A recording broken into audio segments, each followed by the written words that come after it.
You're not recording. You're not starting it from the beginning because people are starting to come on. Why is it on me? It's supposed to be on. Switch your camera. Hold on. Should be a thing. Where's your on top? There should be a camera. That's the Zoom. It's giving you this up here. Wait, now it's on. Now it's on here. Good. That's what you want it to be. Correct. Now what? 3 people are in the waiting room or they're here already? No, you have to admit. Are you serious? How do I get out? You could always press admit all. But that means you're babysitting this the whole time. No, I don't want to. And you're recording it? This is should be recording. There's some more over here. Yes, it's recording. Okay. Oh, they didn't want to do a YouTube link? They have a YouTube link. So why do you need this if you have a YouTube link? It's both. This is both. It should be. Let me check if it's working. You should see it here. The YouTube is working.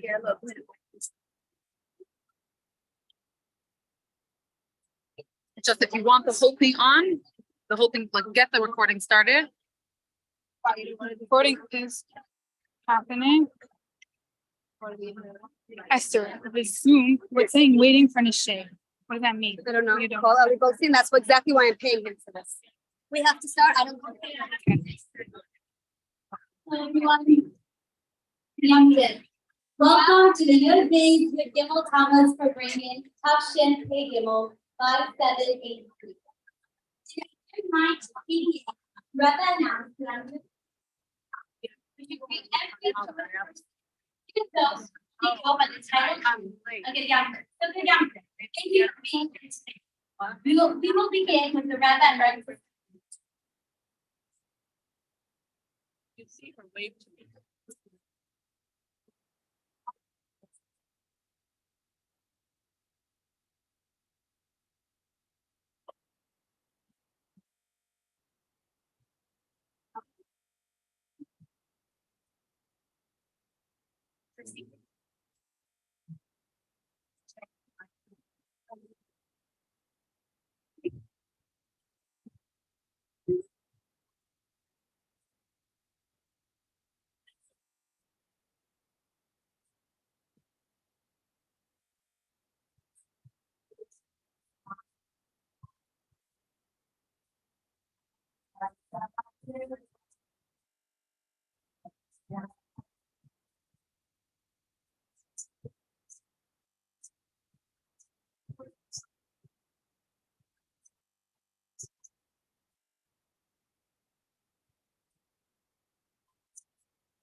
What's this for?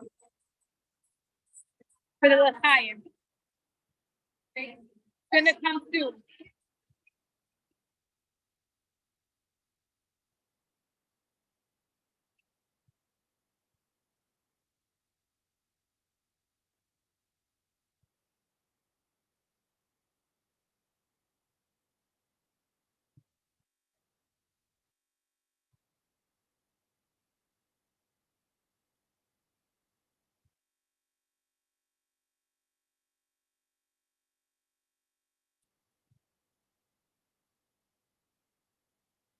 Please remain standing for Kapitel Chaf for Kula Shlema Min Hashemayim, L'chaim Mishkabat Netel, L'chol Chayim Yisrael. And we ask Hashem to bring us the Geula HaMikvah Shlema, that we should hear only good news with Mashiach now. Lamatzeach Mizmar LeDavid, Yancha Adonai V'Yemsar Yisrael Hashem Elokei Yaakov. Yishlach Ezracha Mikodesh V'Mitzein Yesadeka. Yiskar Kal Mitzvaysecha V'Eilas Chaydash Masela. Yitin Lachal Chavavecha V'Chal Asat Chayamalei. Yeranana B'Yishusecha V'Shem Elohim Mekom. Yamala Adonai Kol Mashal Safa. Ati Adati Ki Hashia Adonai Mashika Yanekim Mishmei Kachai V'Geburas Keisha Yamina. Ela Bracha Ve'ela V'Sazim La'anachim B'Shem Adonai Elohim Nasker.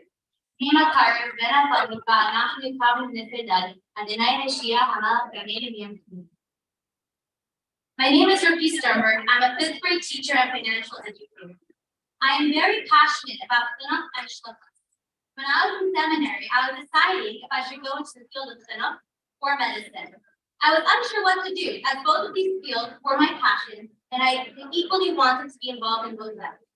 During that time period, I wrote a letter to the Rebbe expressing my predicament and asking the Rebbe for a bracha to give me clarity and to guide me in my journey. A short while later, I received a letter from the Rebbe on a WhatsApp chat, where the Rebbe wrote to someone that education is preventive medicine, and of course, I chose to go into the field of chinuch.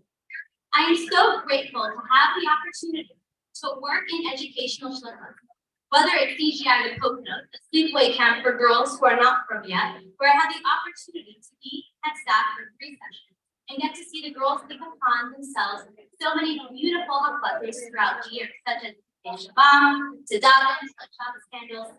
And not only do they keep their haflata, but they also inspire their family to do these special mitzvot as well. I also have the incredible spot to work in Mitzvot, teaching right here at home in the Rebbe school and educating our girls who are the mothers of tomorrow. It amazes me and gives me a tremendous nachas to see the bracha of the Rebbe that I received come to fruition. I am so honored and privileged to be here today at this special farbrengen in honor of the Gedula of the Frierdiker Rebbe. Throughout the event, you will be hearing a lot of words to inspire us. And the goal is that in addition to getting inspired, we each, myself included, take that inspiration and internalize that into action. As women and Nashim Tzidkaniyot, we are the ones who are going to bring Mashiach. So, women who take on a haflata by the end of this event will be getting entered to a raffle to win $1 of the Rebbe. The way to enter is to take on a haflata to join an existing shir 5 times this summer, or to open a shir committing to it 5 times. Another way to enter is by going on the site 5 times this summer with a friend, or signing 8 children as a Sefer Torah. You can text your haflata to 347-278-4284 for a chance to be the lucky winner. And I'll say the number more throughout the event, so don't worry about not knowing what the number is. We also have an extraordinary opportunity to join a special raffle to win a coin from the Rebbe, as well as a $300 gift card to Spartan Dealers. This raffle will take place at our next event. You can purchase the raffle ticket at the front for the exquisite prize. The Frierdiker Rebbe wrote a letter for the first anniversary celebrations of Yud Beis Yud Gimel Tammuz, where he declared, "It was not myself alone that the Rebbe redeemed on Yud Beis Tammuz, but all those who cherish our holy Torah, perform the mitzvahs, and even those who merely bear the title of Jew." The day commemorates the liberation of all who are engaged in spreading the Torah. For on this day it was established before the eyes of all that the great work I have accomplished in spreading Torah and strengthening faith is legal according to the law of the land. The Frierdiker Rebbe continues on and writes that today should be a day set aside for our brain to strengthen our Torah study and practice of Yiddishkeit. While the 12th of Tammuz mainly underscores the redemption in relation to Jewish people, the 13th of Tammuz highlights the effect of the redemption upon the nation at large. The arrest and liberation brought about the Frierdiker Rebbe's exit from Russia and eventual arrival to America. That in turn allowed his path of spreading Torah, Judaism, and Hasidut to be incomparably strengthened and expanded to reach all over the globe and to do so in an constantly increasing measure. We should greatly emphasize the strengthening of the belief in Mashiach and the expectant anticipation of his arrival. We should specifically seek to accomplish this by studying the concepts of Mashiach that are found throughout Torah. We should make an honest husband and nefesh during these gatherings of our Avodas Hashem throughout the year. And we should then accept a positive haflata regarding our feature above, as above, including the decimation to other Jews. On the 5th anniversary of his release, the Frierdiker Rebbe wrote that he's together with all those that are at Farbrengen and gives them brachos for them and their families. Ladies, get ready for a remarkable upbringing taking place tonight, where we are privileged to host guest speakers and a distinguished panel featuring exceptional and inspiring women who embody intelligence, authenticity, and empowerment. Mrs. Sarah Blau is a multifaceted individual, embodying roles as a devoted wife, mother, educator, and creative enthusiast. Serving as extracurricular director at Victoria High School, she seamlessly combines her passions as an artist, author, and public speaker. She utilizes her creative talents to instill authentic her values and British speaking in all of her endeavors. Please welcome Mrs. Sarah Blau.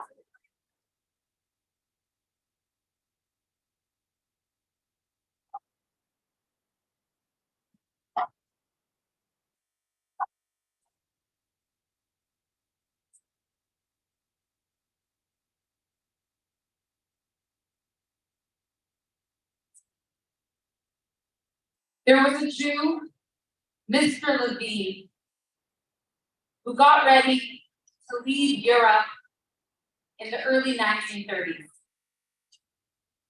And as he made plans to travel to the United States, he realized that he would need to come up with an unconventional method to travel with his great wealth.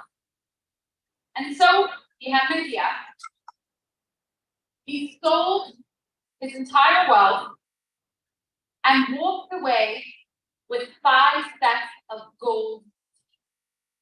He figured he'd be able to get away with it at customs in the United States.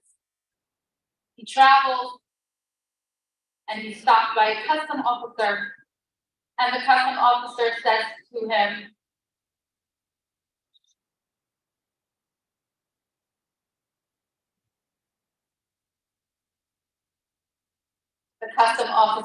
him, "What do you got here?"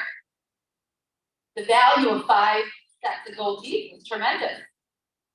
And he said, "Let me explain to you, sir.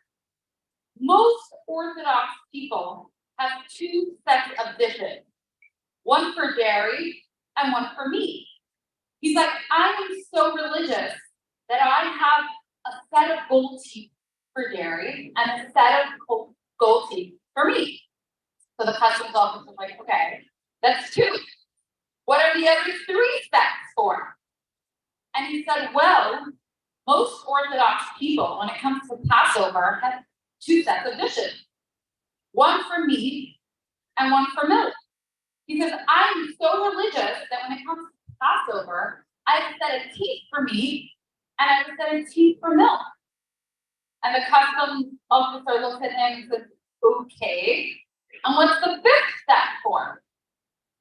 And Mr. Levine whispers and he says, "Shh, don't tell anyone. Once in a while, I indulge in a hands too much." What is Geula? What is redemption? What is freedom? Is freedom the ability to just have whatever you want and indulge with whatever you want? I recently had a conversation with a group of teenage girls, and they were arguing, yes, freedom is the ability to go taste and have whatever you want and explore all the pleasures of the world. That feels so free.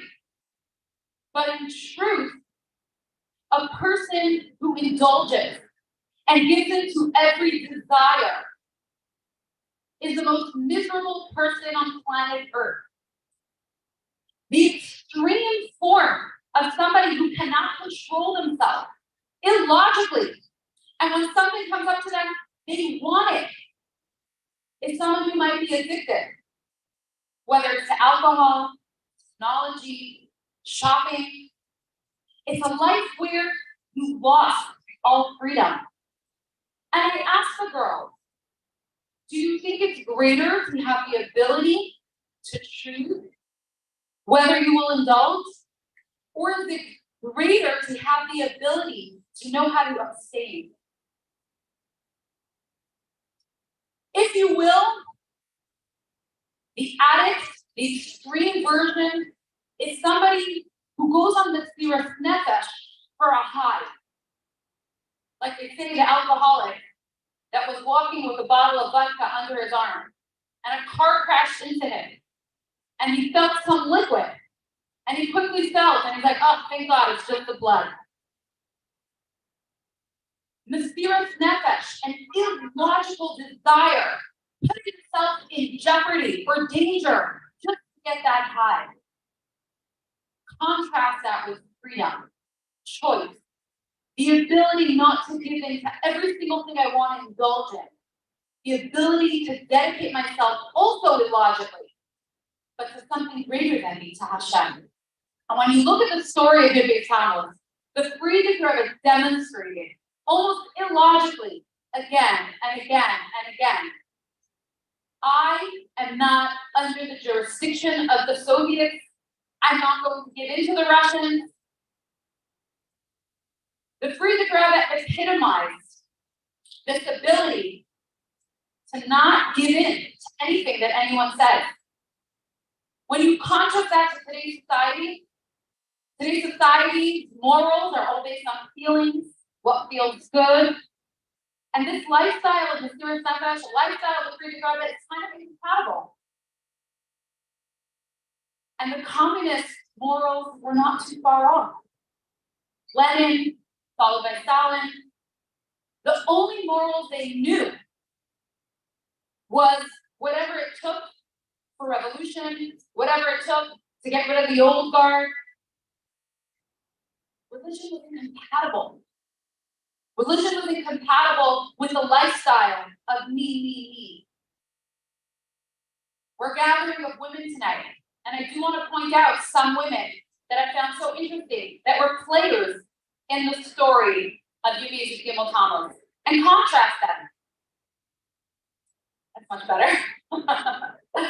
On the one hand, we have a woman who, ironically, her name was Esther from Kina, but she actually was not anything related to Krum.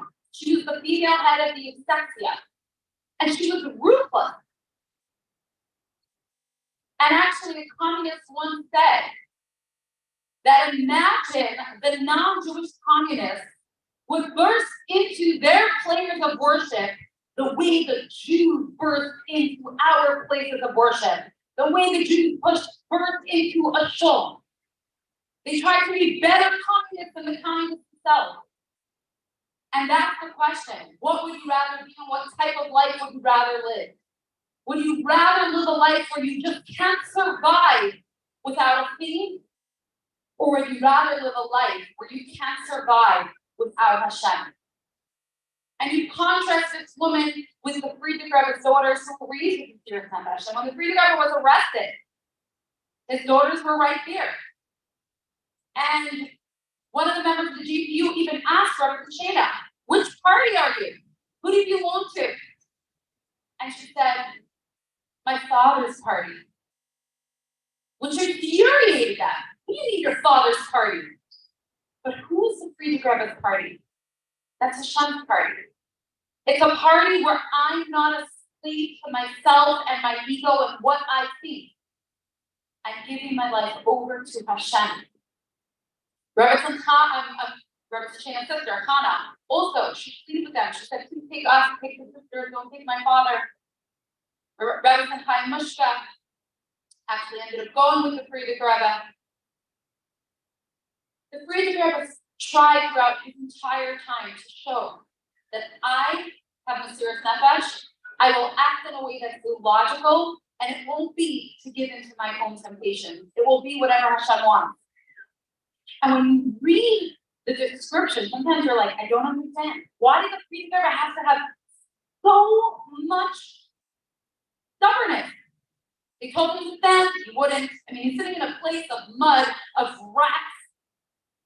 Even when they came to the Frierdiker Rebbe to tell him that he was going to be released from prison to go to Kasperma, they told him stand, and he wouldn't. He got beaten for it. And they said to him, we're going to teach you a lesson. And what did he respond? Who's going to teach who a lesson? Where do we get our lessons from? Where do we get our morals from? Is it from whatever society is currently idolizing? Or are we as Yidden having the Mesiras Nefesh for Hashem? And this illogical, the Friedrich Rebbe, it was like a thread throughout the whole time, because what did the Friedrich Rebbe have the serious nefesh for? He had the serious nefesh for chinuch. He had the serious nefesh for education, which actually the Friedrich Rebbe's Mesiras Nefesh for chinuch threatened to jeopardize all his other work. The shul, the mitzvahs, everything else that the Friedrich Rebbe did was threatened because of chinuch. But the Friedrich Rebbe was showing, yes, I do have the Mesiras Nefesh. I will be illogical. I cannot survive a life other than a life of Hashem. Every physical thing on this planet is Hevel to be the most high-ranking government official. That's not what's going to direct my life, and that's not what I'm going to get into. Midday Khan was often told as Parshas Chukas. Parshas Chukas also has a very illogical aspect. Like, doesn't make sense. When it comes to Para Aduma, right? If the Para Aduma is Mitzaher, which doesn't make sense, but then it's Mitame, the one that's Mitzaher. It's not logical. And yeah, we have a choice. You can do illogical things. You can act in a way that's illogical for your own ego, or you can act in a way that's illogical, Mesiras Nefesh, for Chukas, for Hashem. And along the lines of all the other parshias that Yud Gimel Tammuz falls out under. Chukas, Balak, and their unnatural, illogical hatred of the Yidden for no reason. Again, what are you going to live your life? How are you going to live your life? What's going to be your Mesiras Nefesh, your illogic that you can't explain? And the Friedrich Rebbe, it wasn't just that he was having Mesiras Nefesh for himself, jeopardizing his own chinuch and his own networks. The Friedrich Rebbe took it very hard when he lost his own chinuch. My great-grandfather, Amar Baruch Pesner, was one of those chassidim that never came back. There's actually a paper called Hamashpia Shalai Chazar. He never came back.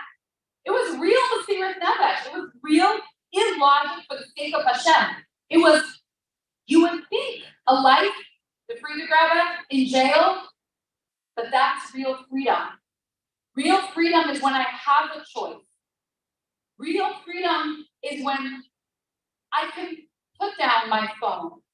Real freedom is when I can put down anything, the way the Rebbe says, anything that gets in the way of serving Hashem. And we can be like the Friedrich Rebbe. We can have this illogical Parshas Chukas. We can have the opposite of the illogical hate of Balaam.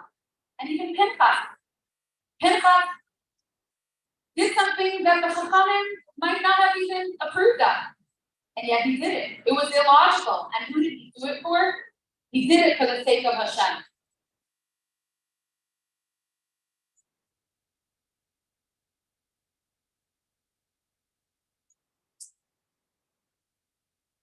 There was once a little boy, and his father called him over and said, David, it's time for you to say the evening prayers. And he's like, oh my, Dad, I don't know where my kippah is. So the father said to his brother, Henry, hey, Henry, put your hand over David's head. You cover his head while he prays. And he says, okay. And after a few minutes of davening Ma'ariv, little Henry is like getting annoyed. And he's like, Daddy, I don't like this. And his father's like, no, this prayer is very important. You need to make sure David's head is covered. Keep your hand on. And Henry says, hey, Daddy, am I my brother's kippah? Am I my brother's keeper? What's so fascinating about the Friedrich Rebbe's Mesiras Nefesh is that it didn't end in Russia. The Friedrich Rebbe gave his life, Chassidim's life, had Mesiras Nefesh, and when he finally made it out, the efforts of so many people, I encourage you to read, by the way, there's an article on Chabad.org by David Margolin, fascinating, all the different efforts, including, there was a woman, I just want to give her credit, Ekaterina Pashkova, who was the head of the political Red Cross. She actually was very influential in assisting to change the death sentence, which was the opposite of life. And after the Frierdiker Rebbe finally made it out of Russia, out of Latvia, and to America, people suggested to him, why don't you settle in Lakewood? Why don't you just take your Dalit Amayis and just focus on your own little Hasidim? And the Frierdiker Rebbe said, my Mesiras Nefesh wasn't limited to Russia. My Mesiras Nefesh wasn't limited to a Russian soldier. Because if this is my life, if I can't live without Hashem, if I can't live without Hasidus, I am my brother's keeper. It's not enough that each of us should feel free. It's not enough that we all came to this event and we could say, I am choosing not to give in to my own temptations. I am choosing to give my life over to Hashem. I am choosing to be like Pinchas. I am choosing to be like the Hasidim. We are our brother's keeper. The Frierdiker Rebbe wanted us to help other people be free. To show what that freedom looks like. What does it look like to be free from our own desires, from our own feelings, from our own temptation? What does that look like to influence somebody else? I heard this story from my Rabbi Mintz, who shared that Yudbe's Khan was at a Farbrengen, I believe in 1984. Rabbi Solomon Shliach from Worcester came in with no less than the head of the Reform movement, Alex Schindler. Some people were shushing, you know, who did Rabbi Solomon bring in? But the Rebbe, when he saw that, the Rebbe smiled and the Rebbe said, Naya Birurim. Naya Birurim. That we all should be on the lookout for new Birurim, new ways, new people, new opportunities to be impacting and influencing more people. Whether it's your children, whether it's your neighbors, whether it's a bundle colony, whoever is going to be in your sphere of influence, who are you going to help free? Who are you going to help with Naya Birurim? And this brought the Rebbe so much joy and brings the Rebbe so much joy. I want to end off with Rebbe NShei Mushka's response when she received the joyous news that her father was going to be freed. Rebbe NShei Mushka couldn't contain her joy, and she did a dance in front of her father, the Frierdiker Rebbe, to the Niggin, Niet, Niet, Nikava. There is nothing else but Hashem. And I want to bench all of us that we all can do this dance. We all can do this Simcha Dika Geula dance, that we all access this true freedom of not having any gashmi skipping, have any state of control over our lives. No government having any say in our setup. No modern ideas seeping into our holy way of life that we cannot live a moment without. And that we should continue to dance in our own freedom, in our community's freedom, and in the world's freedom as everybody acknowledges what freedom is. Niet, niet, nikaba.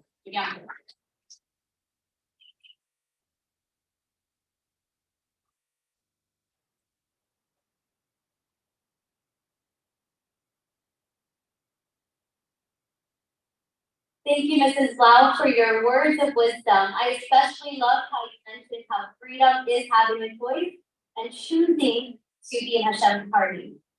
Nava Pi'i's remarkable talent as a singer shines through her soulful songs, captivating listeners with her emotive performances.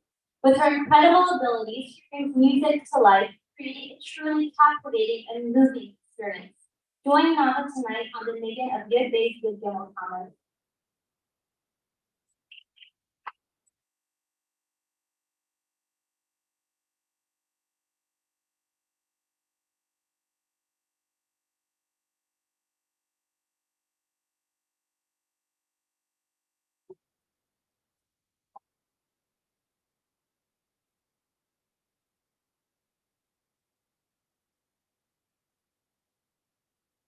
Good night, everyone. Tonight is a very special night. I would like to dedicate this song to Menachem and Kohen, Ben Abner Kohen, your brother. I would like to dedicate this song also to my cousin Daniel Chaim Ben Shmaria Tzvi, who was 10 years old when he passed 9 years ago. And also to my grandmother, Dana Bastiaka Chaim. Her yard site was New Thomas, and it's her first yard site that she had in a Jewish cemetery. Yes, I'm dedicating the song to her, and I'm sure she's here, present with us, and all the neshamas, and the neshamas of the Rebbe were for sure with us tonight. And yeah, I'd like to have this song that's dedicated to Sagan's all of us, and here we have Mashiach now.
Thank you.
Mashiach now.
Lei do lado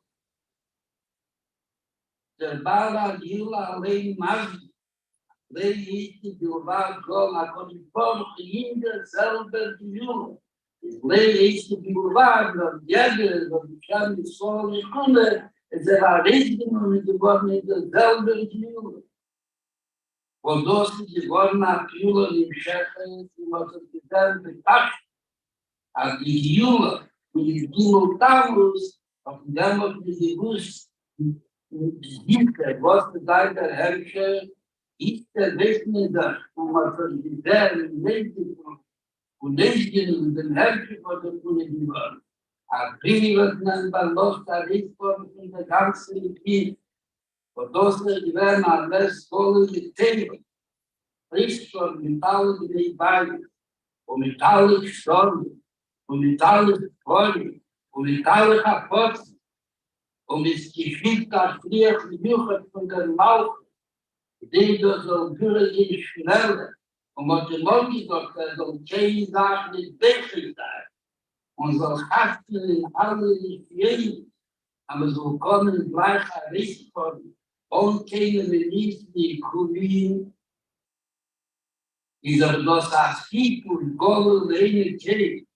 Was a dele da dele timing nach der Sorge nicht in Nacht war es Stengel das grande Marke des Amigos schon Karl die steht nicht aber ich ist mit Stengel Leonino den kommt die Idee auf Mo ist nicht mal was war ist real Coach na dabei sta mes Gold in der Hauptsache die dort in Tag das habe ich gesagt was tun die bei der Gestalt nicht und das die werden die rein und manchmal die Sachen die und dann noch die der Herr gemacht in der Kultur der alte Gott hat sich und die genetische Druck und das Fußson am selben Pella da nicht macht und ich denke dass der Rest sich nicht mit keinen Sachen das dann kein und nicht mal der Rechte nicht mit der schon ist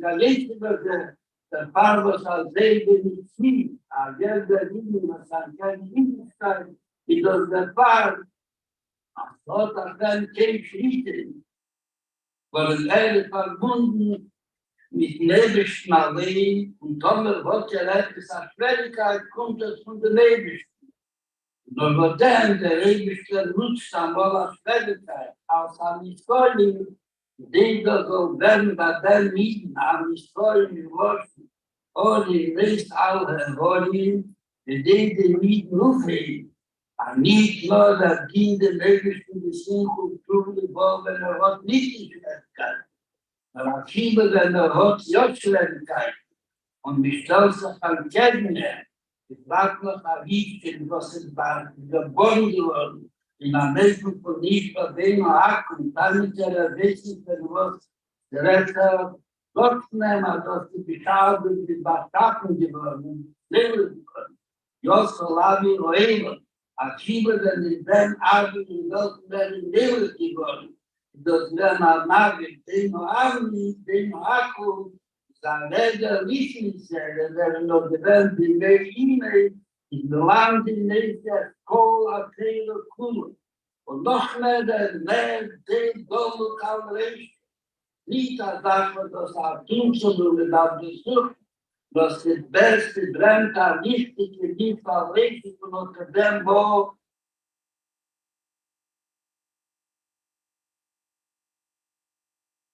We are honored tonight to have with us Rabbi Smith, who dedicates himself tirelessly to spreading awareness of Hashem among people of all walks of life. His impactful websites and videos reach countless others, making a profound impact on many. Rabbi Smith will impart to us the power of living religion. Please welcome Rabbi Smith.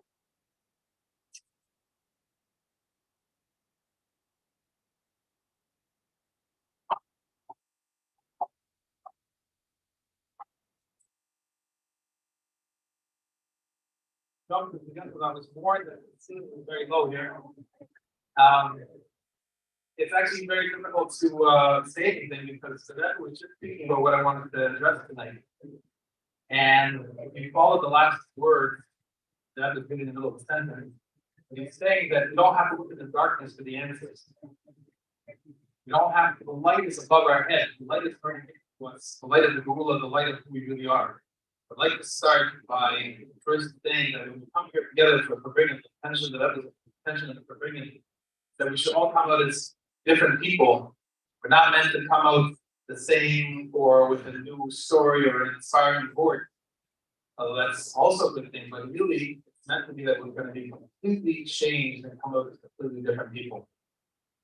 I wanted to start beside the thing of Yom Tov, basis of the bracha that everyone should be convinced with a good year, and should be convinced with a good Zuma, and should be convinced with being able to fulfill the other instructions for us in a generation, but also to mention, as it was probably mentioned earlier, that doing this was not commendable in how they're paid.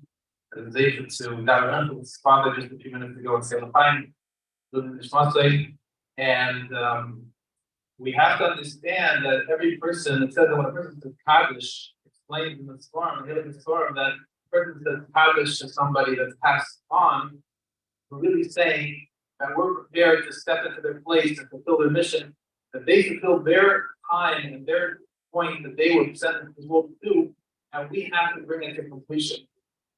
So he should have the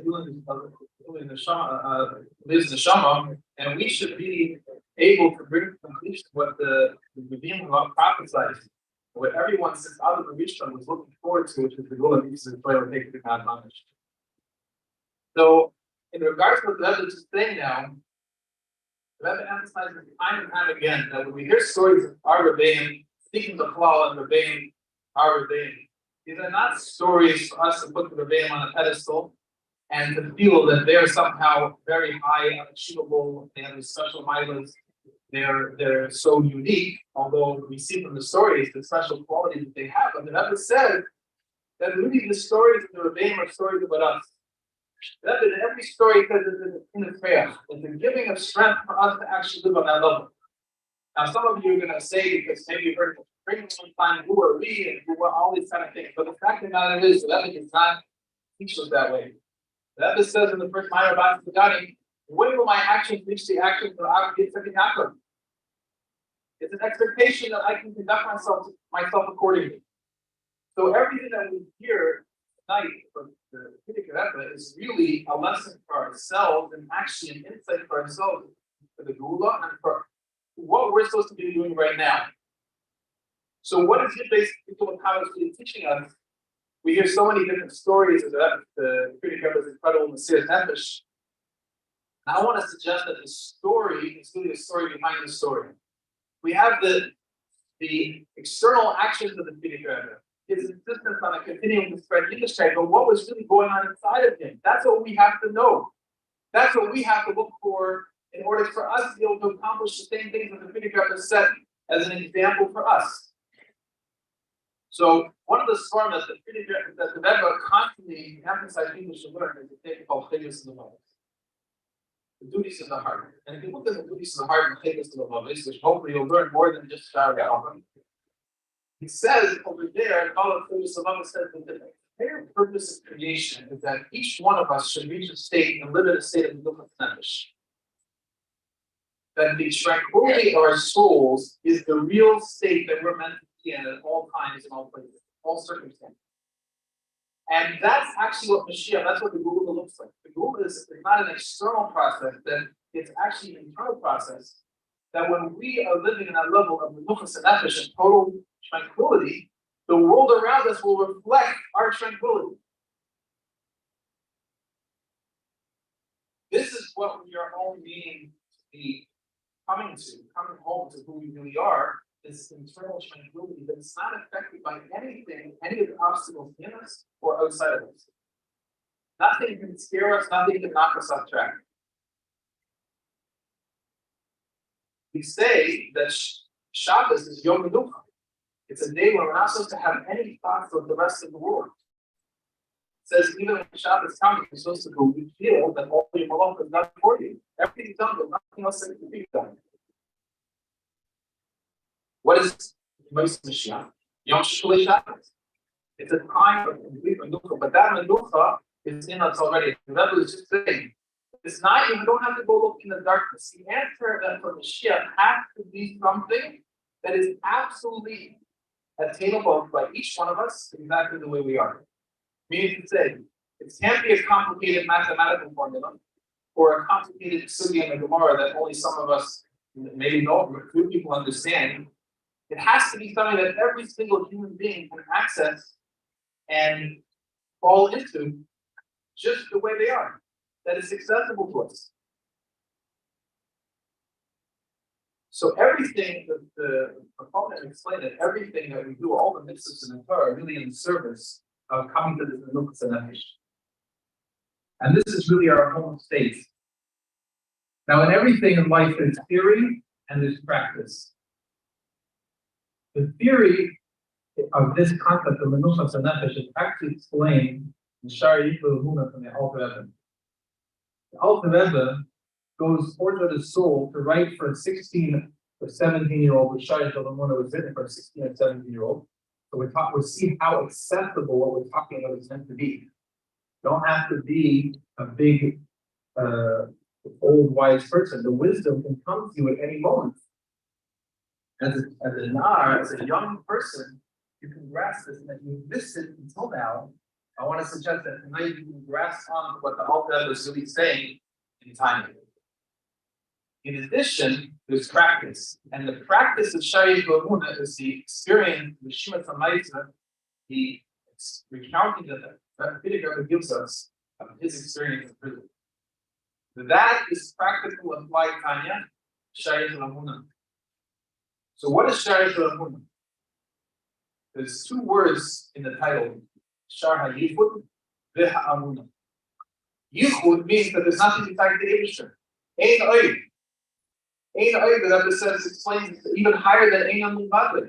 There's not even a Milvad, there's not even there's nothing else. There's nothing else even to talk about.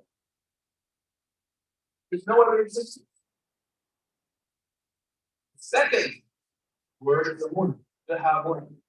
People think that Ha'amuna means faith, and that you have to work to have faith. That's not what the Alter Rebbe is saying. The Alter Rebbe says faith is just something we have automatically. The Amuna part is the training, the training to block, deny, and refuse to take seriously anything that would come and interfere with our inner tranquility. That's what a parent is supposed to train his child to do, or her child. We're supposed to train our children how to do what other people in their life. So we have a baby crying over here. This is a major crisis for the baby. The mother's job is to come and reassure the baby that everything is going to be okay. This looks like a disaster, but it's really, the baby should take care of you. Well, I'm just your representative, his representative. As you go through life and you straighten your knee, your parents comfort you and said it's going to be okay. Nothing is under threat over here. There's never a threat to who you really are, because what you really are is Neshama. So Muna is about being in a state of denial of anything that would come and take away from your image tranquility. If someone comes and tells you anything that does not lead you to a state of tranquility, your automatic response is to reject it. I reject what you have to say. I deny what you have to say. I don't even know what you're saying.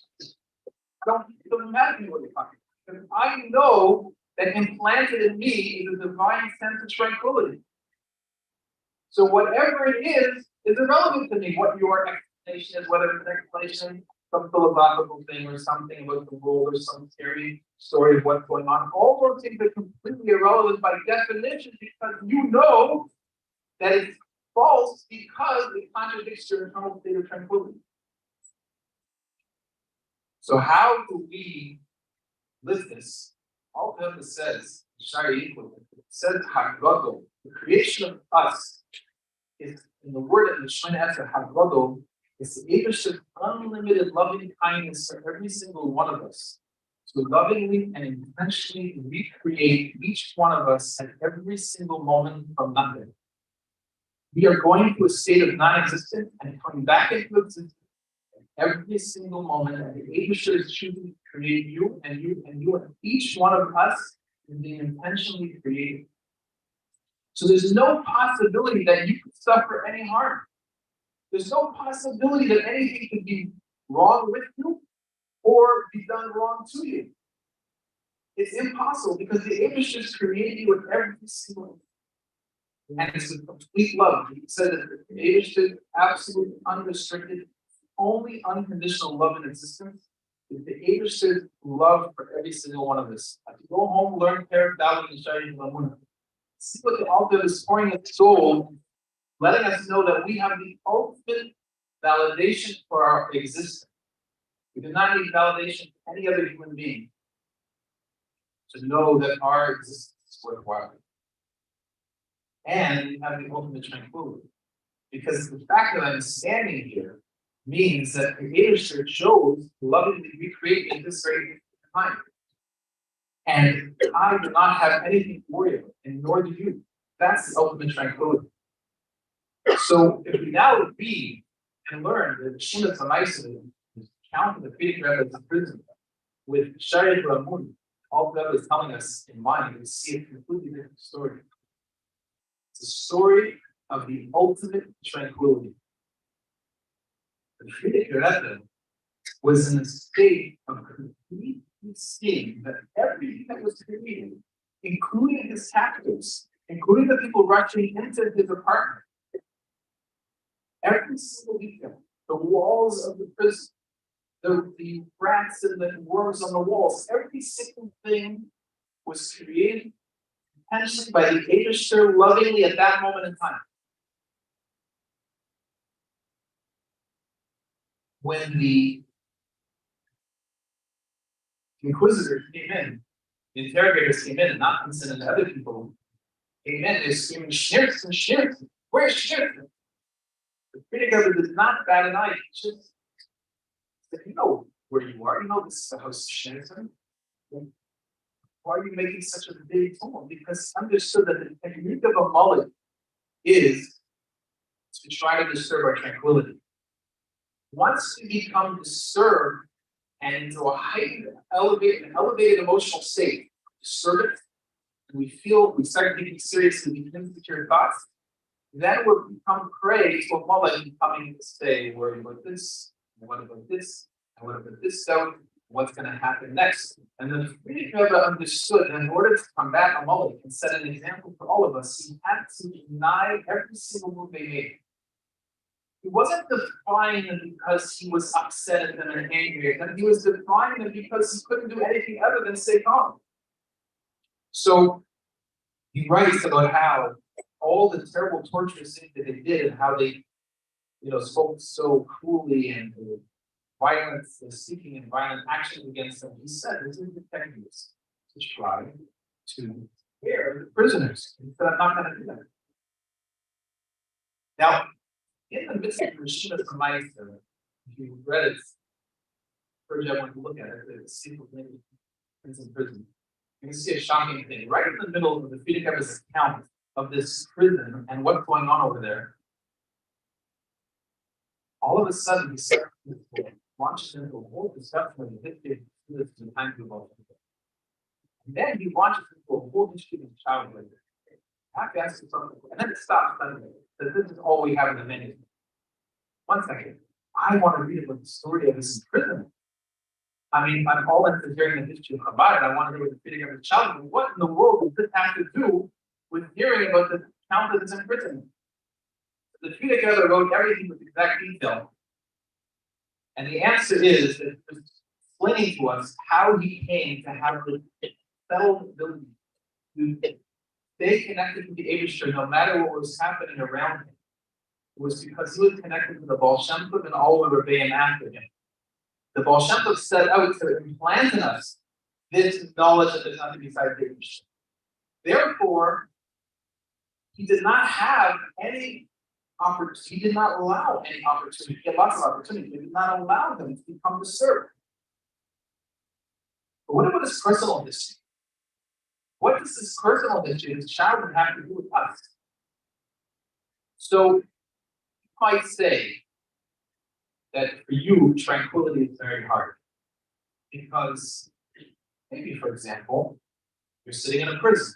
Well, he already addressed that. He said you can handle anything. A person can be in prison and nothing can disturb you.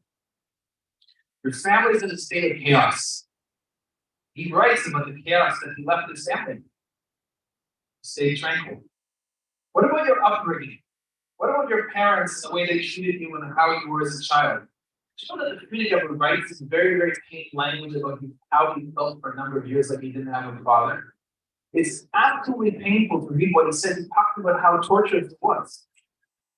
And that did not stop the Frida Gebra. Unfortunately, his father reappeared in his life. Remember, Shabbat reappeared in his life. He writes about that with great gratitude. But it's very clear that he was able to be tranquil no matter what his past felt. What about your money situation? Let's say your money's not so you don't have as much money as you are hoping. The Rebbe addresses that also. He talks about the tremendous financial turbulence in the family, how they went from a state of wealth. The Rebbe and Rivka, after the Rebbe Marash Talik had tremendous wealth, she funded the entire family of the Rebbeim, but that money ended. And the poverty got so bad that his father, the Rebbe Shab, could not even pay him the 5 kopek that he gave him from memorizing Mishnayos. And it got worse. Little Yosef Yitzchak Rebbe wanted to buy a watch so that he could tell the time in strict Siddharim to serve the industry. And as he was wanted to buy this watch, a Yid came in and said he wants to borrow money. And the Rebbe was playing with this coin.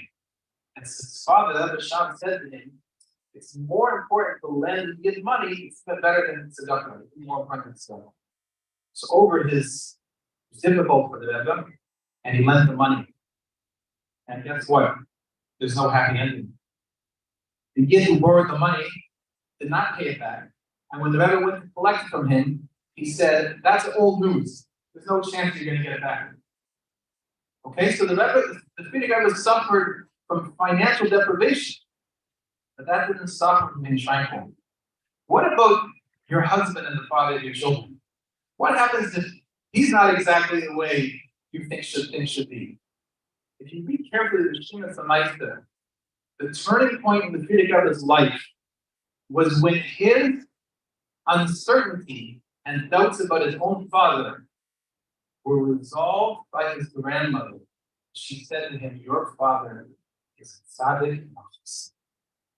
And he writes with great emotion how that grounded him and settled him for life. So you have to understand that the husband, the father of your children is also a tzaddik nafs. No matter what ways you have a list and a way of looking at him and so on and so forth. The Rebbe teaches us you have to look at every person like they're a tzaddik.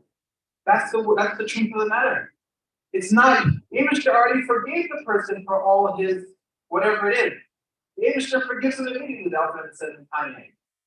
We're learning now Yeres Tshuva, where there's a few things that take a little effort on Yom Kippur. But the reality is that the kids have to know that their father is a tzaddik and a chassid. Your reservations are not relevant. The kids need to know their father is a tzaddik and a chassid. You have to tell them. And we see that the schools of Nashim Shukanias, the Golem in Mitzrayim, we're going to be redeemed now. If you think that your husband is not on the level that you want him to, I'd like you to think about what the husbands were like in Mitzrayim. They were not available, they were not interested, they thought it was a crazy idea to have kids. And they were stuck in the Memphis Mashari Tumah. Wasn't even a 12-step program for them.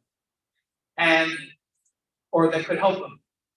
And yet the women, the Nashim Tzidkanias, saw that they were worthy of being fathers.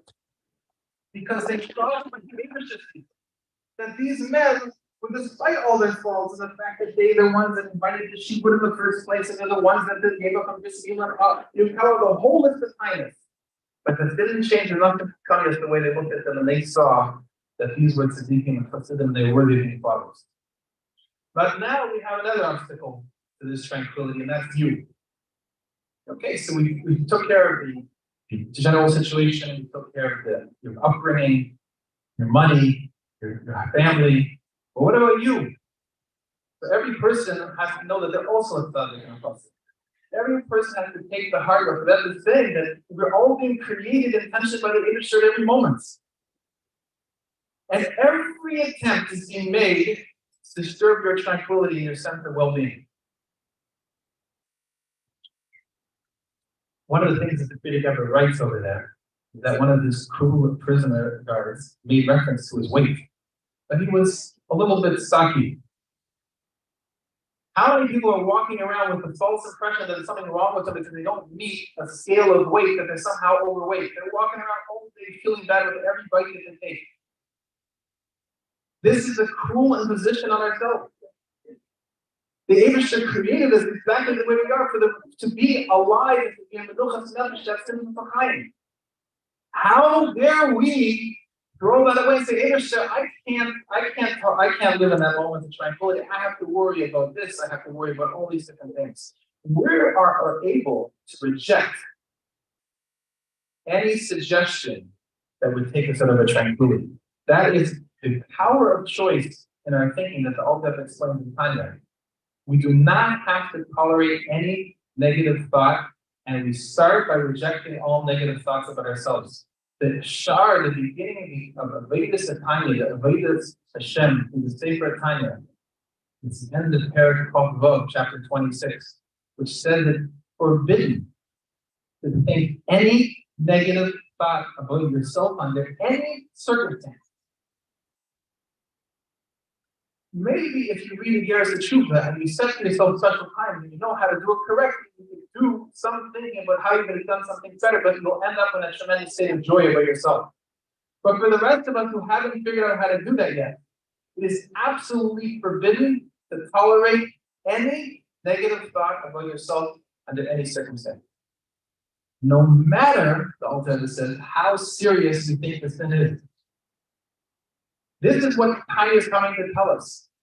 This is the Geula, this is the redemption from the Mitzrayim, this is the redemption from all these constructs that we have about others and about ourselves that keep us in a state of darkness. But the Rebbe said, the answer is not in the darkness. You will never find the answer by going and discussing what happened in your childhood, or what your husband said to you, or what you wish was different about yourself.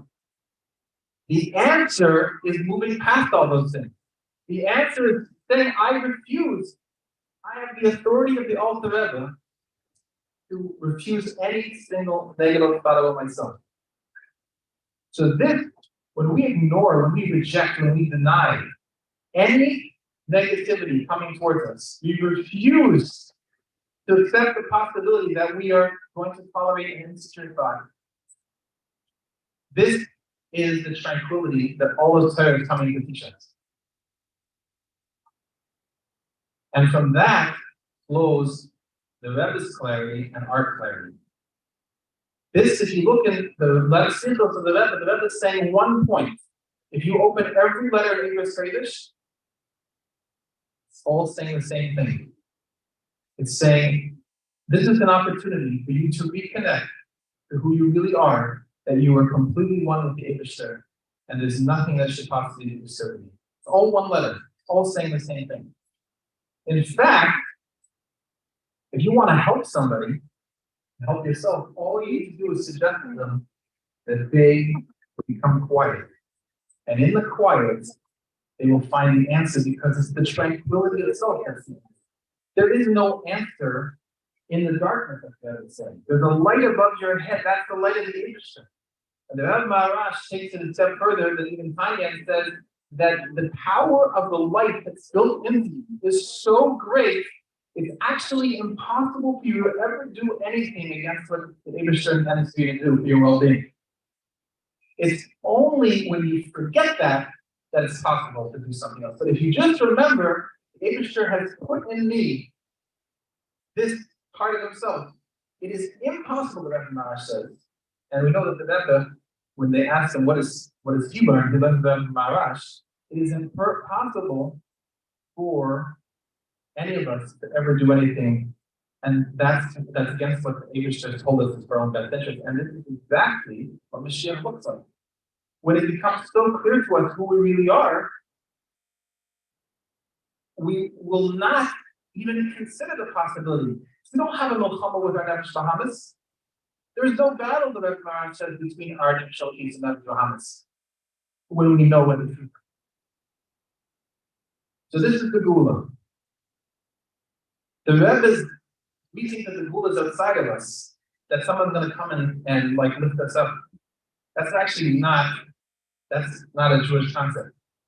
The core Torah concept is, the Torah is teaching us that the Gula is inside of each one of us. The redemption, the clarity is already inside of us. What the Nevi'im are talking about is inside of us. That the transformation of the world that the Rebbe is leading us inside to see that we have the ability right now to actually make choices that are exactly the same choices that you're going to make when the Gula is revealed in a complete way that it's reached every human being. So that leads us to the conclusion of understanding what's the call of the hour for us. Since we have this tremendous source to be here with Russian studies, the central mitzvah that the Rebbe emphasizes, and that we see all of them coming from all generations and emphasizes, the mitzvah of bringing children into the world. You have to understand that all the thoughts that come to a person's mind of why delay marriage are thoughts that are coming from Amalek. They're coming from suffering. They're not coming from Torah. The Rebbe spent so much time to shine a light of Torah on all the false ideologies that are surrounding us in every bus stop and on every book and in everything that people are exposing themselves. And God forbid if a person goes to expose themselves to what they're saying in college. I'll just tell you, I have a dear friend of mine. He went to college and he started statistics. He's an accountant. And the first class that the statistics professor taught was about how the world has too many people. God forbid. And this is something that had a tremendous negative effect on people. And the propaganda is we don't see ourselves as under the pressure so much as the Soviet Union, as the Fidesz, but we are under that pressure. The answer of the NShei Chabad in Mitzvot was to ignore the fact, even though it was an established fact that the baby might be murdered within hours of being given birth to the baby, and to nevertheless go through all the trouble to persuade their husbands and to deliver that child and face the possibility of that star losing their child, and they went ahead and had those children anyways. That's what the Rebbe is talking about. The NShei Chabad in the generation is the mitzvah is to bring children into the world. Over all the internal opposition, over all the opposition of, well, how are we going to afford this? And we can't afford this. And over all the opposition of the school that wants to charge you more money than most people in the world make in 10 years. And all the opposition from all the people that are looking at you funny, like you're onto your whatever number child it is. These are all the lies of the world. The Fidesz is showing us the example on Judaism comments. Those things do not exist. I deny the reality of those things. They're not going to affect me. All their numbers are lies. The world population right now is 8 billion. It should be 80 billion. 80 billion people would be alive right now if 500 million had not been killed in the Holocaust and World War I and World War II and the forced abortions in China and Cuba and all these places in the world. There's 70 million abortions every year in the world. And the Rebbe is calling on us urgently to bring as many children into the world as possible because the Shekhinah only dwells on a human being. There is no Shekhinah in the world without the human being. The Tzelem Elokim is on the human being. And if you are, for whatever reason, now older, now your job is to help the younger generation have children. Set up every possible way to encourage people so that every possible thing is done in this community. It's very nice to give food and all kinds of things. But what about setting up systems to give mothers, newborn mothers, since there's no nuclear families, are very hard to find. What about some sort of system where a mother can take a nap in the afternoon? A proper amount of sleep would restore most of the sanity for the human population.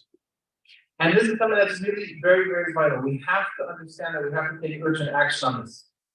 The other thing that the Rebbe emphasized non-stop from 1980, from Tavshin Mem Aleph, was that for us to have the Geula, every single human being has to be on board. Why?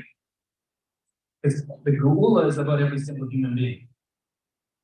The reason that we are gifted with Eretz HaKodesh and we're gifted with the Beit HaMikdash is because we are the stewards of the entire world of the message of Ein Oid.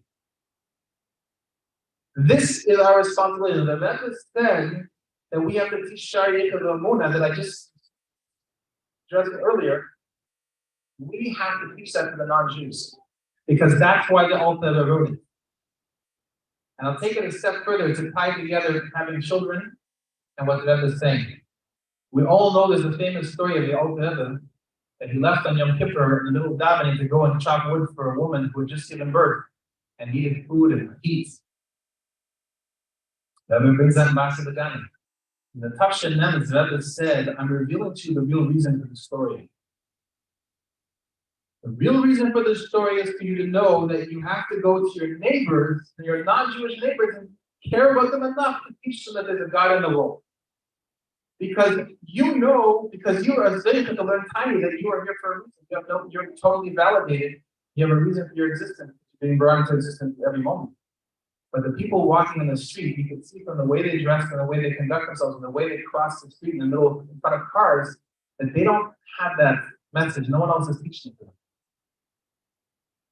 So the Rebbe says that our job is to expand this message in the entire world. That is what Mashiach is going to do. If you look carefully at the Rambam, it says there's no change between now and when Mashiach comes other than Shibud Malchus, the dominance of the non-Jewish nation.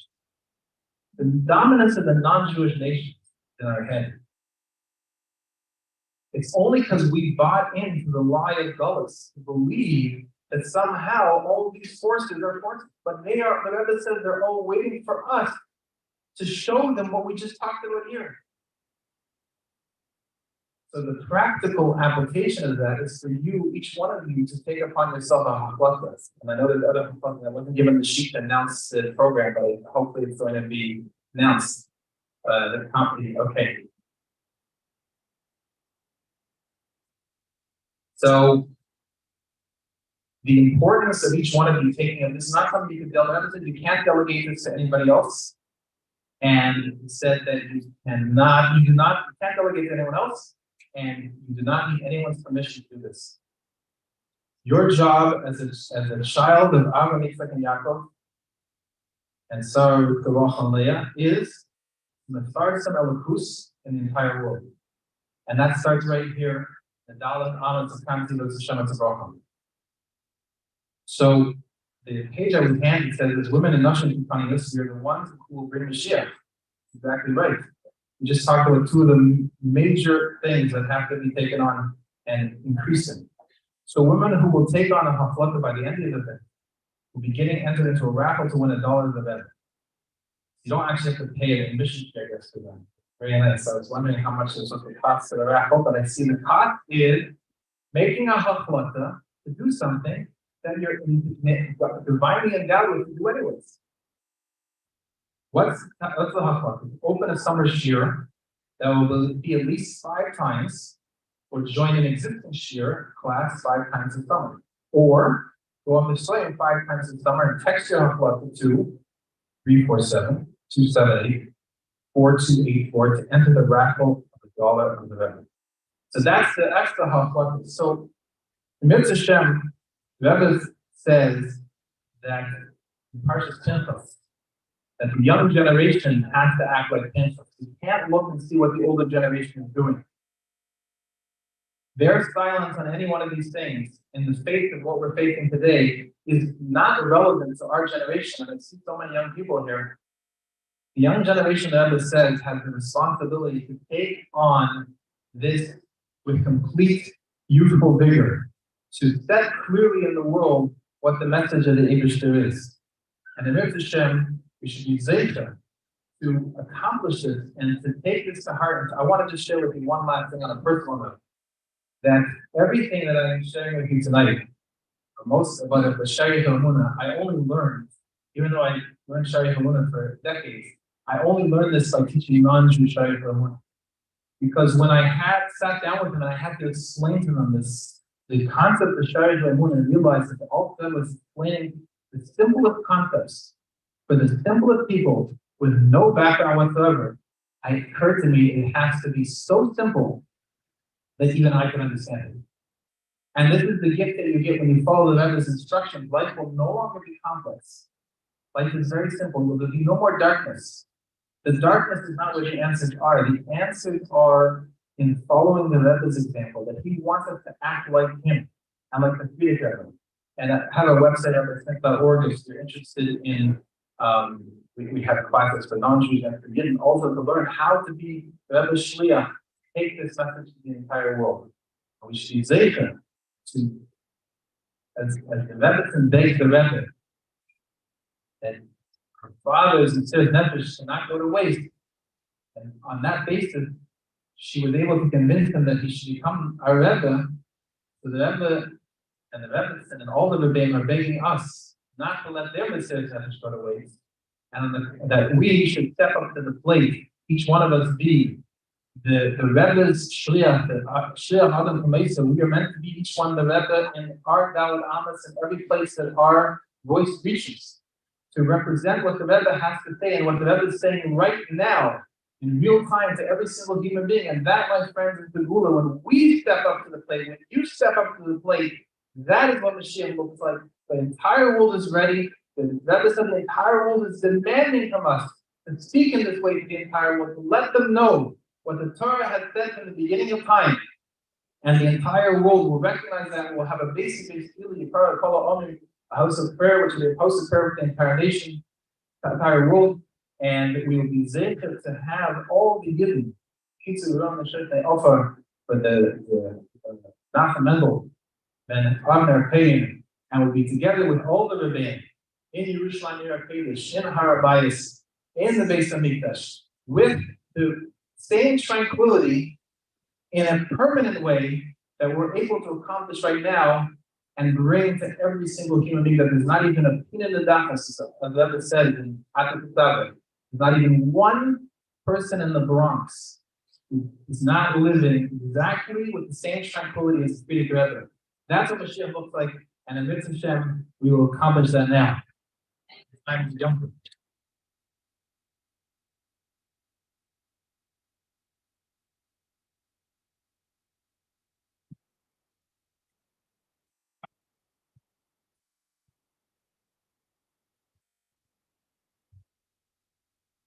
Thank you, Rabbi Smith. I really like what you said about having the choice to make that perspective your own, to choose to be tranquil and to know that everything is what Hashem wants it to be, and so therefore it's good.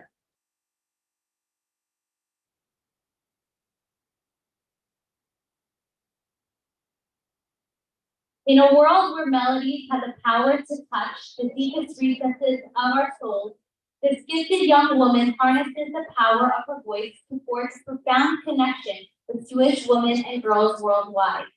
Born and raised a shlucha in Flatbush, she was given the passion to be a constant good Machaya and strives to make a Kiddush Hashem wherever she goes.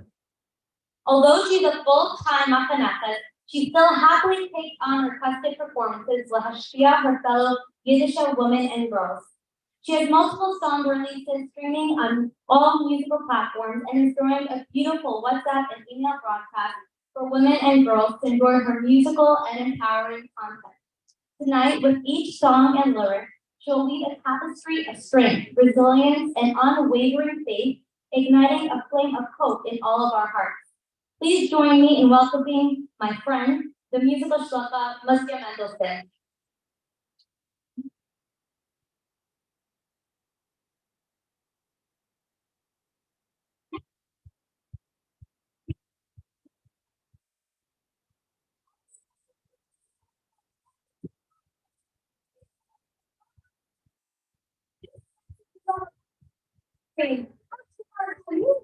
Now,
Let's go.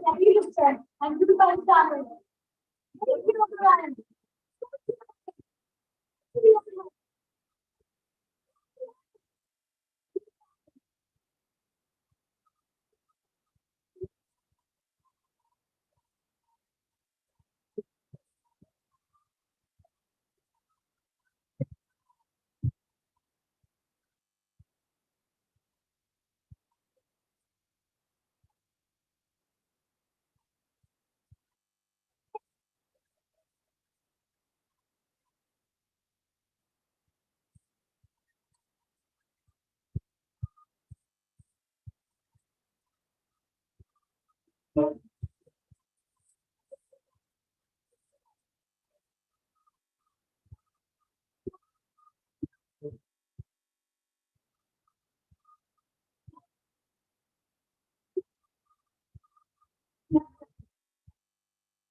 There's something that's good in ways. But when we can do it, we certainly love it.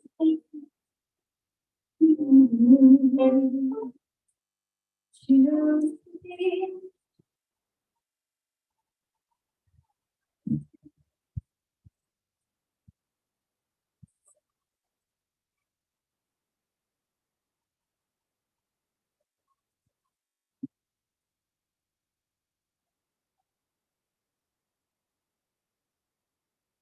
And you actually do my guys.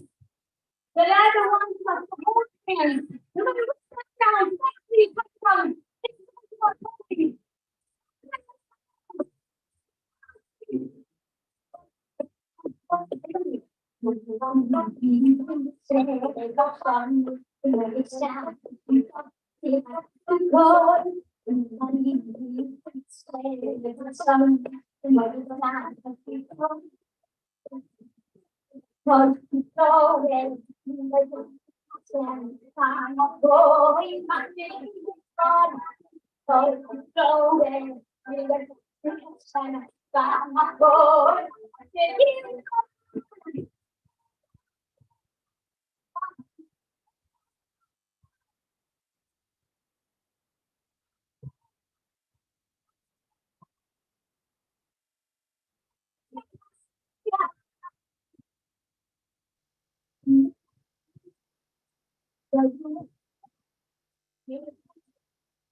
Wow, Muskia, thank you so much. Every time Muskia sings, I just don't know what to do with myself because you're so talented.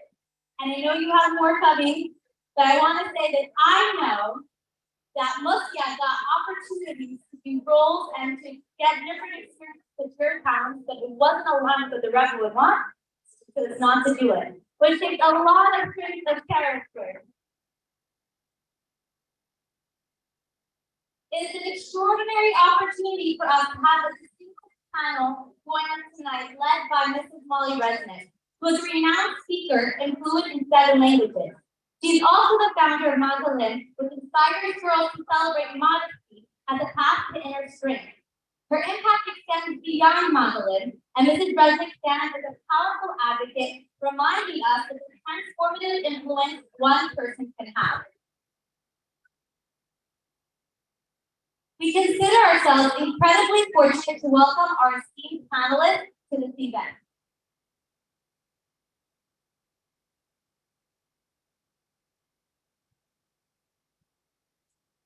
I'm excited to introduce my Mora, someone who I love and respect so much, Mora Grud, who is a highly esteemed first-grade teacher at NShei, renowned for her expertise in providing pure education to the Megillah. Through her deep love, warmth, and profound wisdom, she guides her students, imparting them the cherished teachings through Tanakh al-Tahara Sefedes.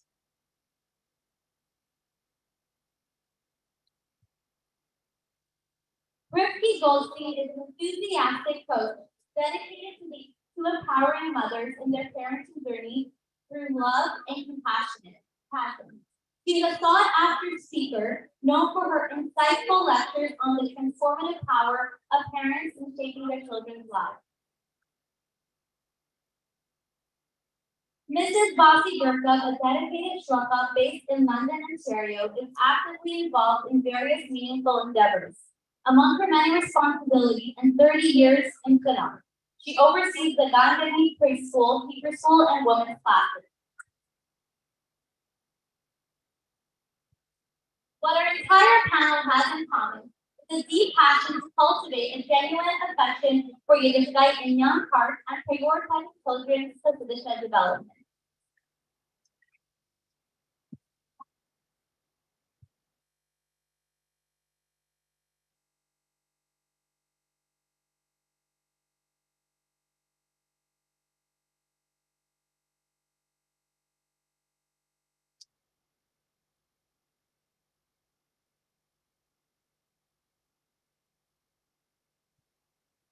Good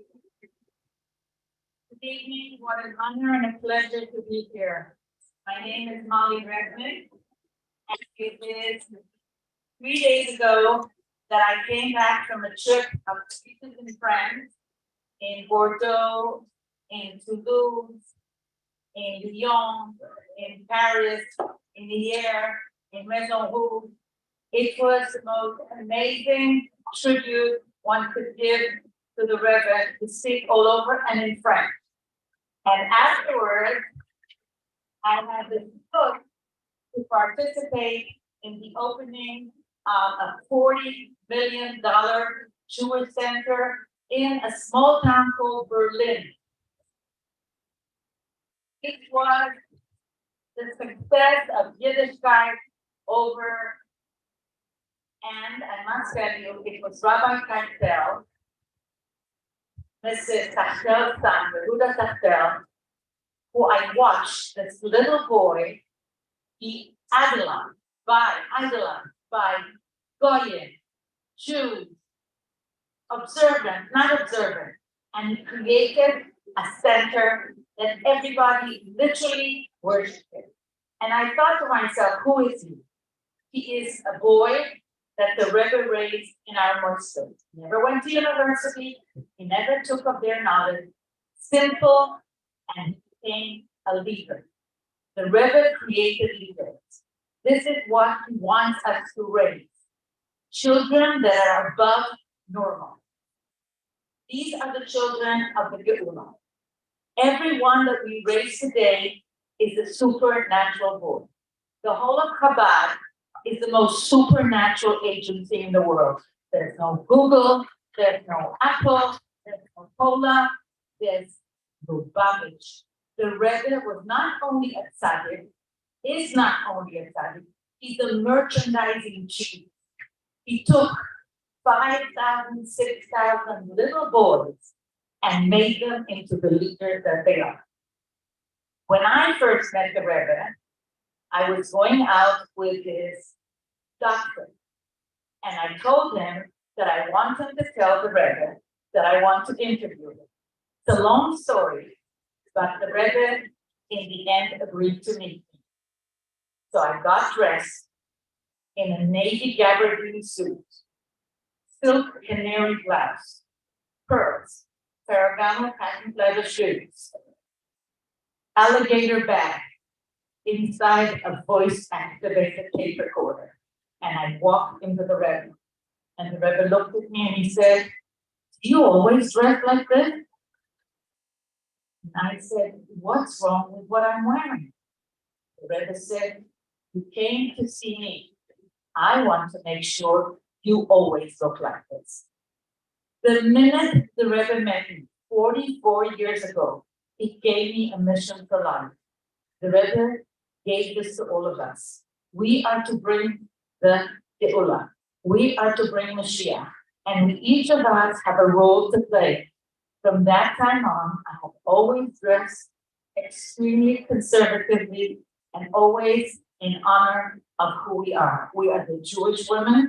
We are the princesses, the queens of the world. And the Rebbe wanted us to raise kings of the world. Our children are supernatural. There is nothing natural about our children.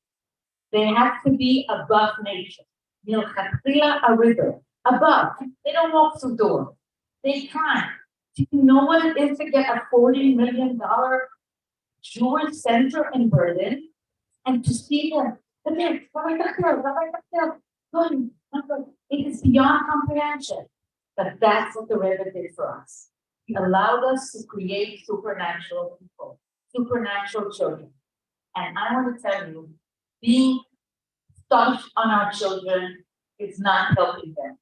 When Rabbi Adin Steinsaltz came to the Rebbe and told him that he has so much work to do, he has to give up one of his projects.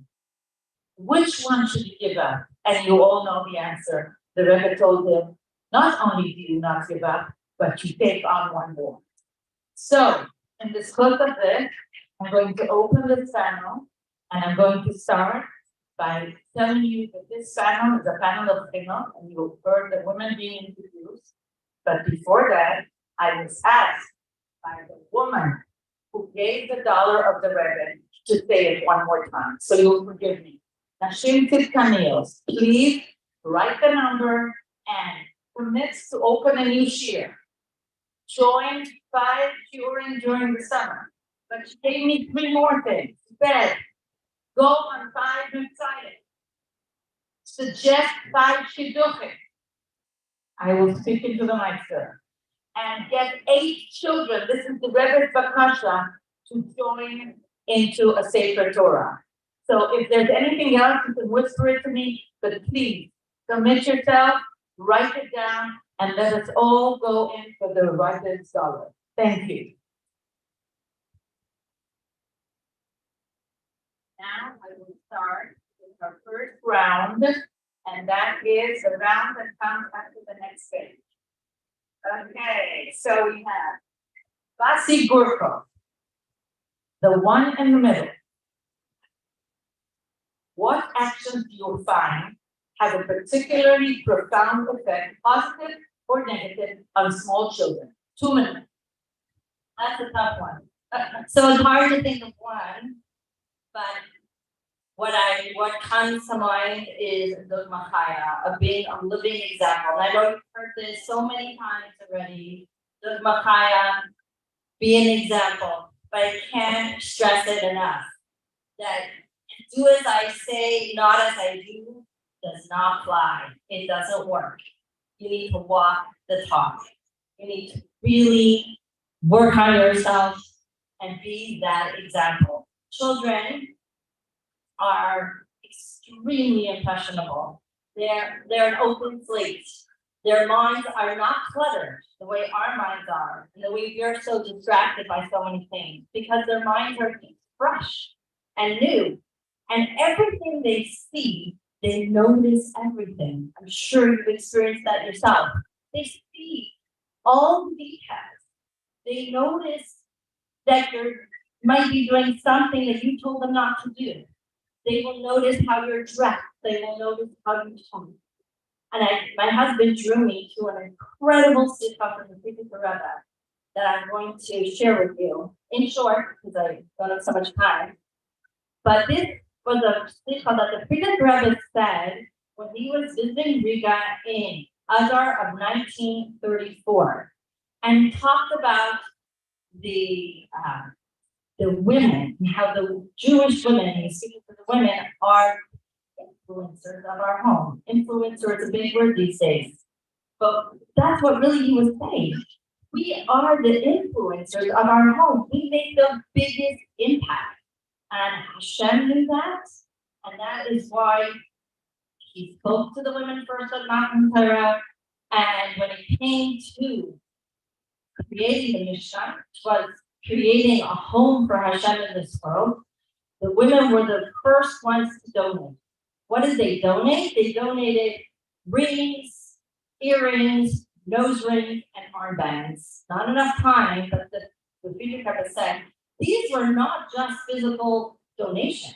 These were spiritual donations as well. Each one of these items represented another form of sinner that they dedicated themselves to create their own homes, into their own tents in those days, into a mikdash ma'am, into a mini sanctuary for Hashem.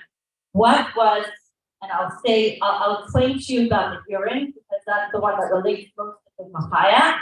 Earrings mean you need to listen to your children. You need to listen to the way they talk to each other, the way they talk to their friends, the way they talk to you. Because when you hear what they say, you are hearing what you say to them. Everything you say is input. And everything that comes out is output from what you input.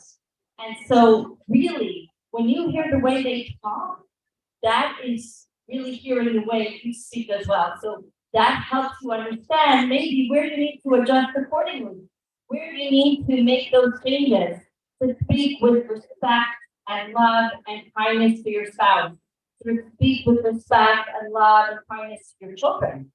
to speak with respect and kindness to the mailman, delivery guy, to the person to your cleaning lady.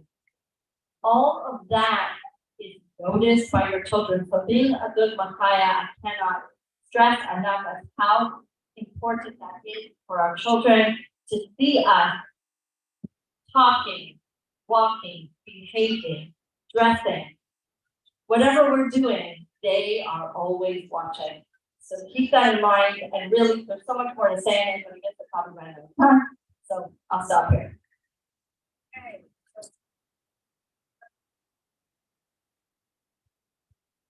Sorry, thank you, sir. Annie Brook.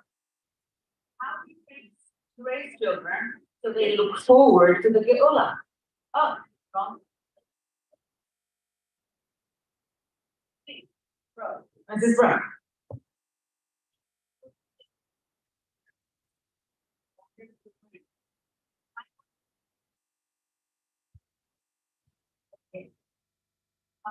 Talking to the children so that they're ready for Geula, under the Geula day.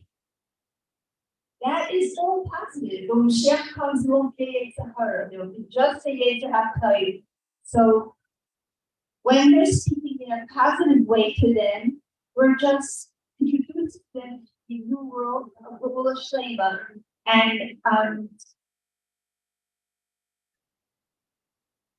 though there has to be choices, and everything has to be in a positive way, you also have to discipline them positively. They have to follow rules, but again, it's how we say it, it's how we implement it, with love, with caring, but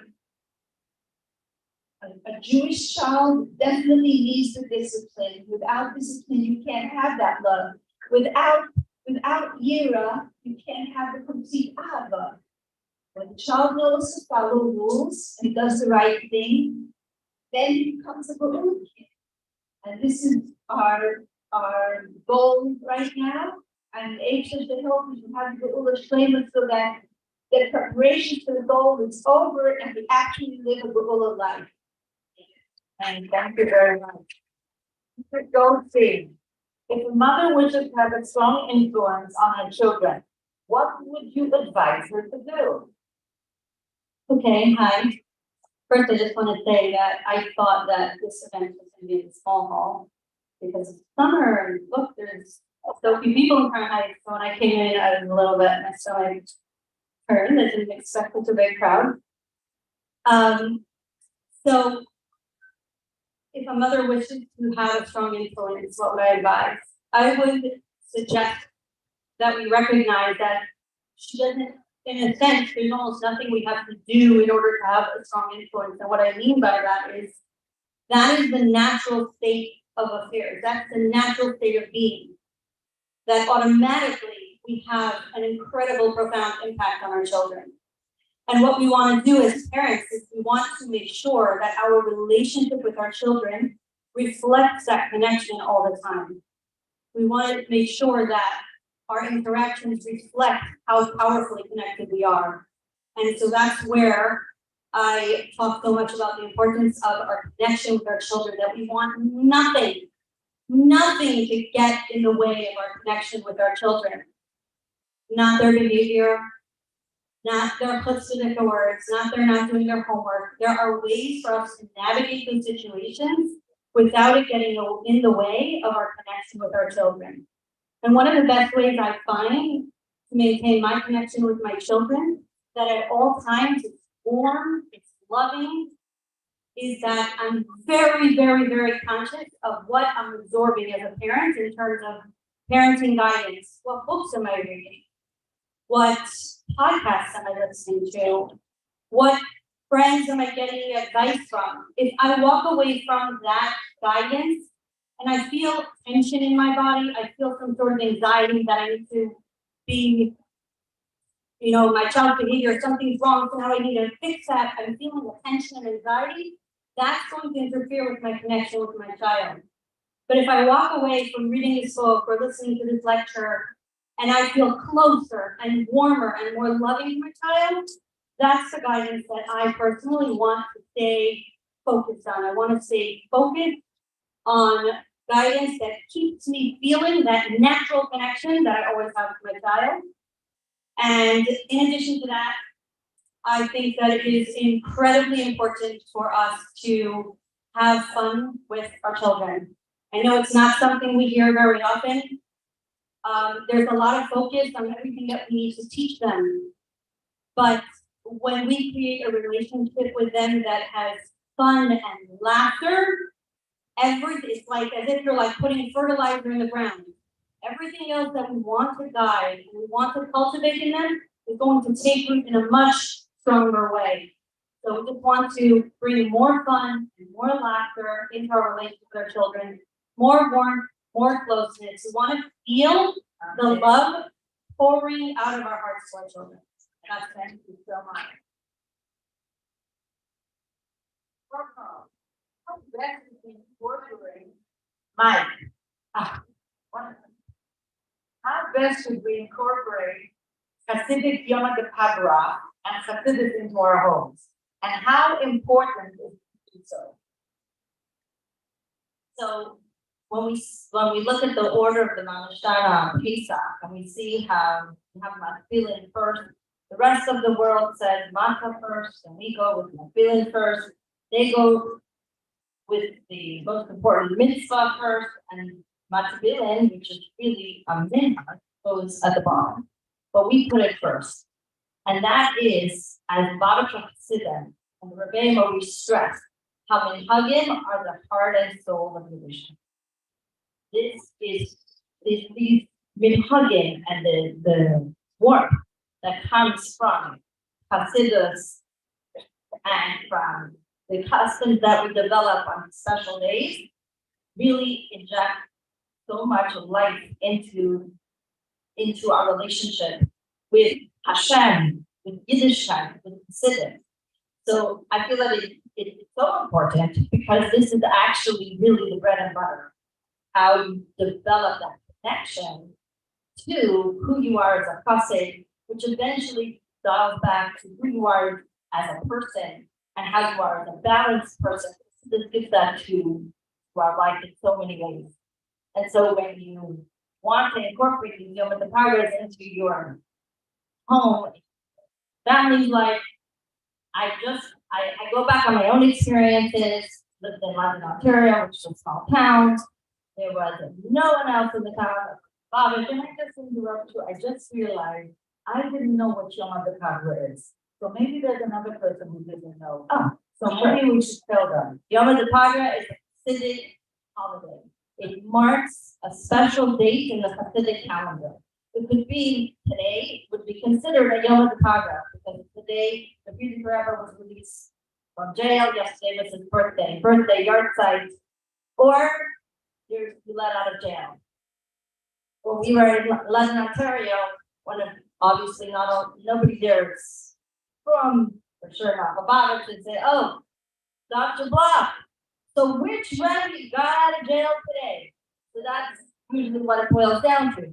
But this, from my memory, when my mother would spread out a white tablecloth, there would be candles on the table, there was a covering that my parents organized that night, around the table, not a big scene, but there was just something special in the air.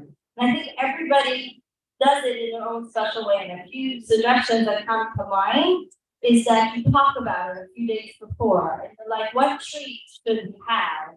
I would say as a preschool teacher, I go right immediately to the 5 senses. So if we want to quickly cover, try to incorporate all the 5 senses in there, you're going to get smell and taste. You're going to talk about a treat. If you have a chance to bake something, that smell fills the house and you know something special is coming. Don't have time to do that, don't worry. Just talk about it, get their input, involve them in it. On the day of the Yom HaPagra, play the name of the Rebbeim or play the niggin of that Rebbe that was celebrating that special day, that sound. Sight, the white tablecloth, candles, a sefer that Rebbe wrote, or a picture of that Rebbe, or any object that will be a springboard for discussion, for a tell them a story about that Rebbe. For example, the Mitzvot Rebbe, you could put a Band-Aid on the table, you talk about how the previous Rebbe would cut his hand, Hasidus would flow and not blood, because he was so saturated with so much, Hasidus. Or it could be a shovel or a wheat stalk, because the Mitzvot Rebbe provided, really cared about the physical life of the Jews, and he got them farms so that they could provide for themselves at a time when people were very, very poor. Little things like that. And when you do all those things and you talk about a little bit before, all this brings into the atmosphere of your home this special feeling that something special happening. Maybe they won't get the depth of it, but they'll get the feeling, and that's what the effect of this report. Thank you so much. Mrs. Brooks. People, yes, here, and there. People say that teenagers are more anxious today than ever before. If true, how would you advise us to raise kids who are not anxious? Kids who are happy living in very chaotic times. Also, how would you advise raising them so that each one feels that he or she is an only child, a Ben Yachid of Hashem? By looking at their parents and bringing that out and underlining that whole time, so the child feels successful. You look at that child and they don't want to be successful. They want you to see them, because you see them in a good life, they always are happy to reflect that good life to you. And the more the child feels secure, as if there's a daughter or a son, or the less anxiety the child has. Their success on your side, see it there. And if the child is not behaving or being being out of hands,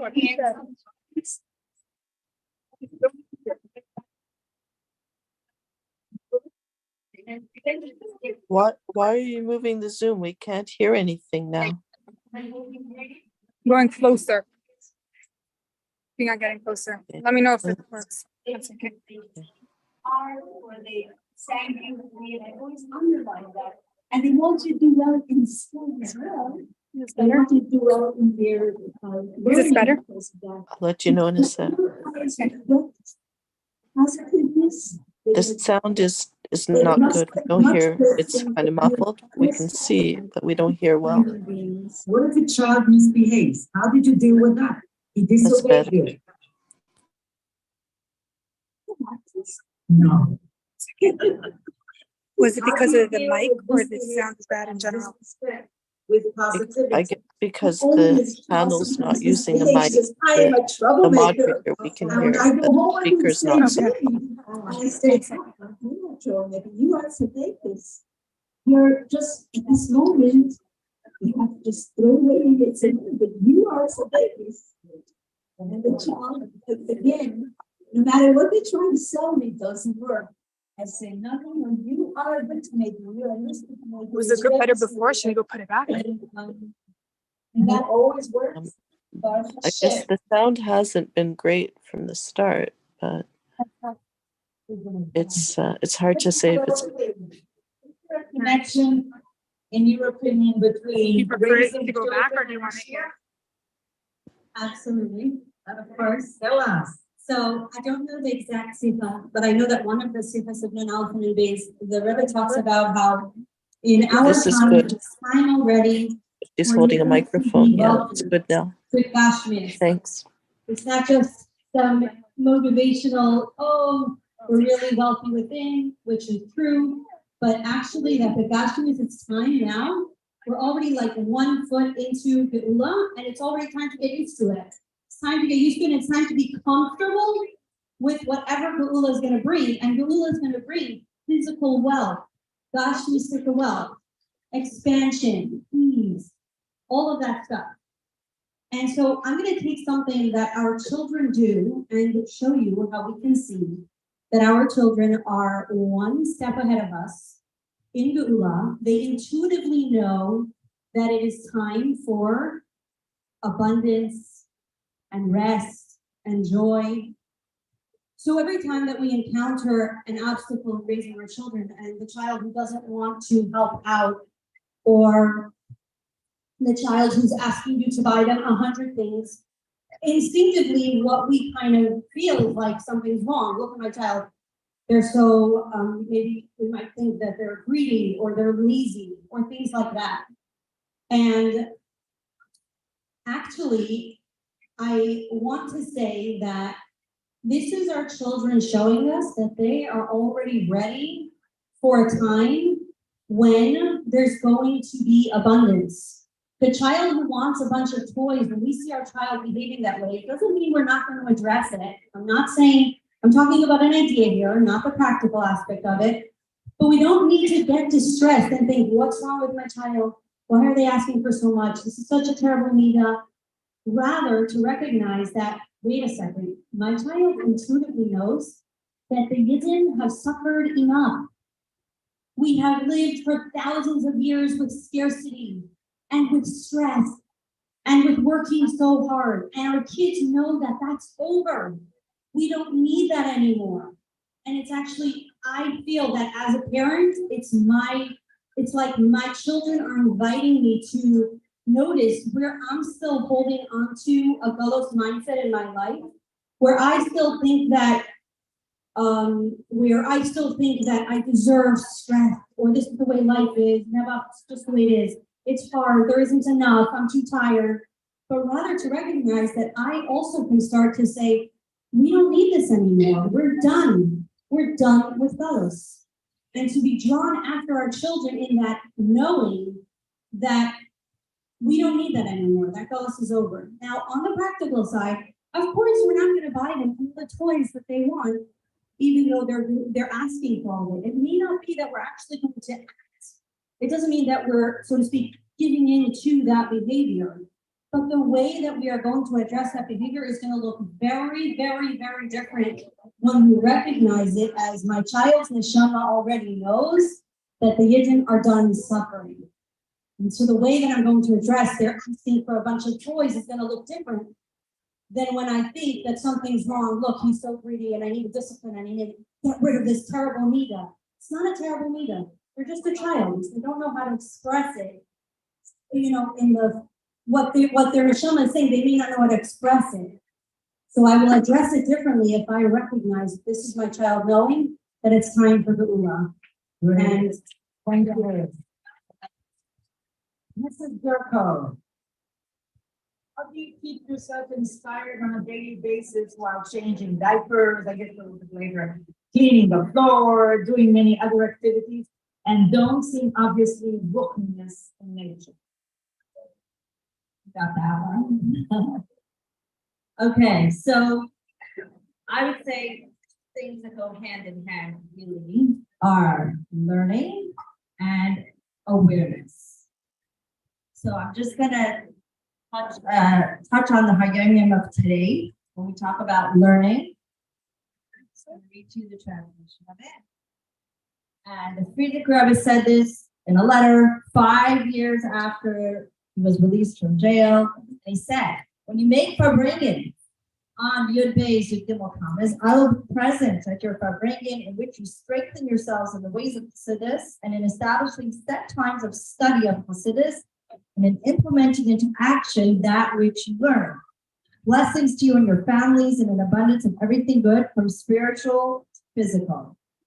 Really, the key to any kind of inspiration is learning. I find that myself personally, that when you learn and you take some time to learn Chassidus, whether it be a Sikha, a little bit of Tanya, anything, Hayom Yom, it slowly penetrates. At the beginning, at first, you will not feel it because it's kind of takes time for it to seep in.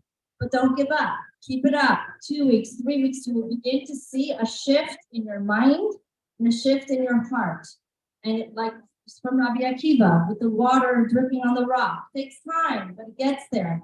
And just take things like, it can be easy. It could be a small thing from Chabad.org. It can be a podcast. It could be Sarah Blau's book on Tanya, which is such short little snippets that are so practical and so beautiful. And I just bought it to give to somebody, but I really, something small, it doesn't have to be big, it doesn't have to be long, it doesn't have to be a half-hour simcha, it can be something short. NShei Chabad's podcast on Shara B'Tacha, and all these, there's so much out there. Listen as you're sweeping the floor and changing the diaper and washing the dishes and all those wonderful things. And finally, the awareness part. This is where it takes a little bit of mind set, but it really, if you work at it, it works. As we said before, our homes are all mini mikdash and mini Beis HaMikdash. We all know this for many years, that each and every one's home is like a mini Beis HaMikdash. What does that make us? Kohanim. We, as the Rebbe said in the Sikha, that women are the Kohanim of their mikdash. So when we sweep the floor, when we change the diapers, it's not a means to an end, but this is going to get me to a place where I'm going to be able to fulfill Hashem's will. You are fulfilling Hashem's will at that very moment that you are wiping that dirty nose and tying that shoe and sweeping the floor, folding the laundry. At that moment, you are fulfilling Hashem's will in the biggest way. And Hashem is saying, yes, you got it. This is what it's about. You are making my home my house into a home, a dira, a place where Hashem will rest. And so with that in mind, we go through our day, whether we're doing the really spiritual things or the really non-spiritual things, and remember they are all equal in Hashem. Thank you so much. With the drug, how important is it for a mother to daven every day? And what advice would you give a mother who doesn't seem to find the time to daven? I think a woman with young children or who is too busy has to do 2 Shemona Esreis daily. If she has more time, it's Rosh Hashanah and NShei and Yashir. There are the best thing is if you could make time as you get older, it gets easier. At least 2 times a week, Shabbos to do a whole davening. But that means this is good to do the whole davening with all the kids still up. Not when I don't have them. not when they need to be fed. I'm also in the buggy stage right now, and I did start davening because I had the time. The first thing is to take care of your home, your children. 2 Esreis a day.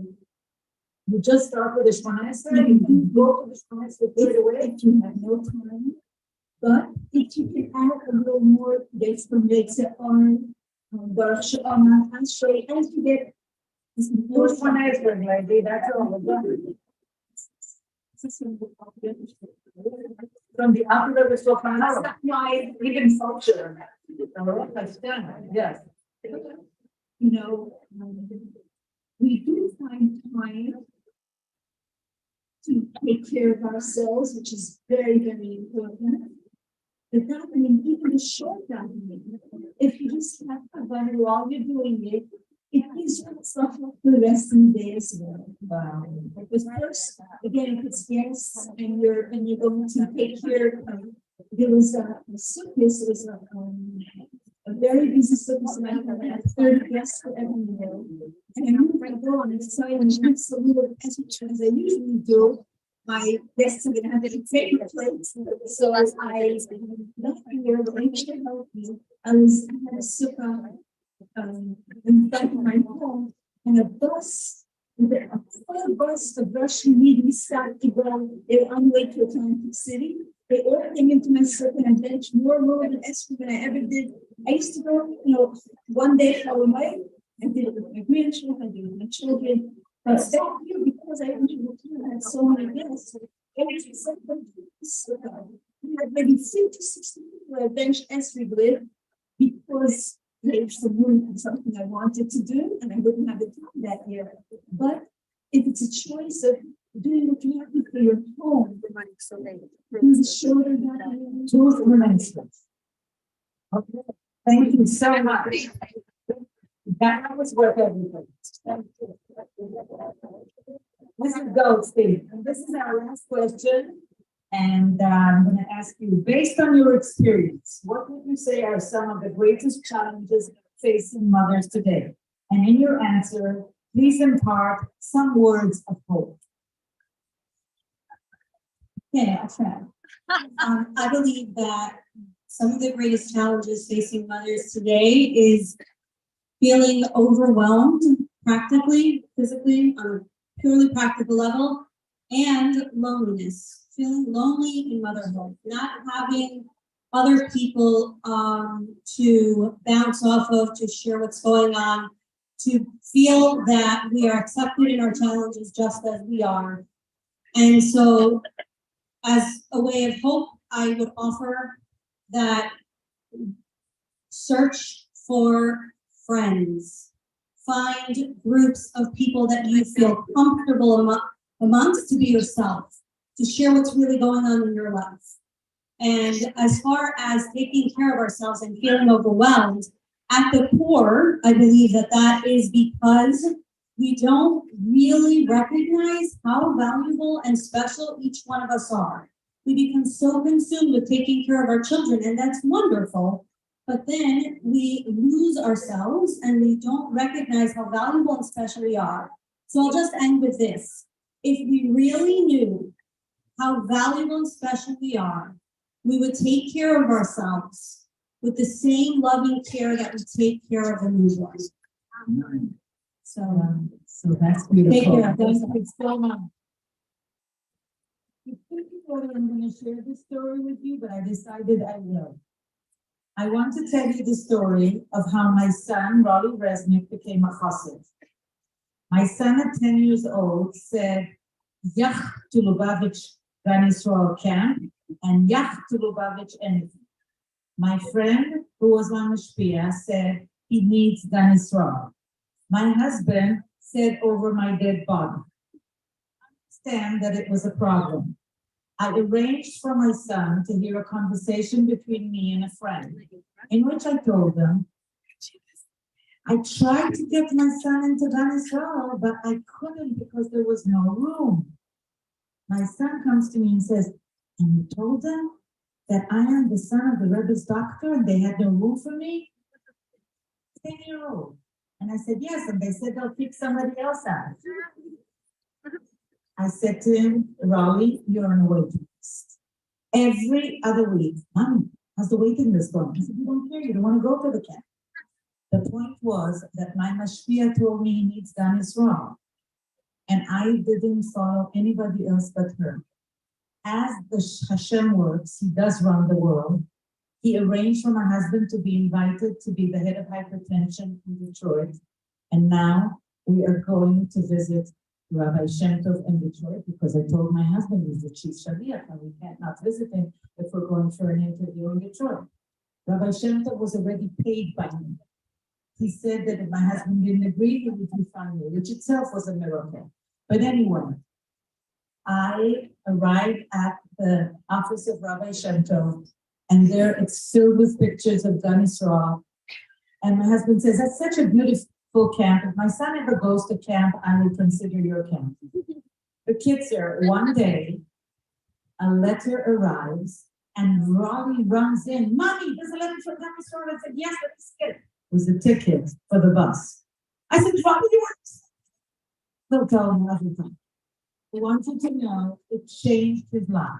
Rabbi Rodel Zichrono Livracha had an incubator, and those eggs and those goats really made a chassid out of my son. So I just want to tell you something. From my experience as an old mother, and now a new grandmother, Baruch Hashem, I'm an only child. I'm not going to tell you how many little grandchildren I have. I'm the luckiest woman in the world. There is nothing greater than believing in your children, but knowing how to guide them, knowing how to give them the advice that they need by using your mashpia and your Rav and your Rebbe to guide you. So I want to wish us all and to ask you once more to remember, we are NShei Chabad. Because of us, Hashem is going to send Mashiach. So I'm going to ask you again So please be kind enough to commit yourself to do the wonderful Messiah that I'm gonna use the microphone. And over when you share. So on 5 shivering during the sun. Go on 5 with sun.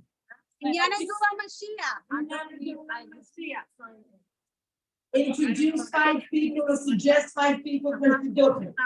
Get 8 children, that was the Rebbe's Natasha, to sign into an oath in the Sefer Torah. So please, continue to do our great work. Learn, there's nothing greater than learning. It gives you the strength to become the woman that you really are. Thank you very much.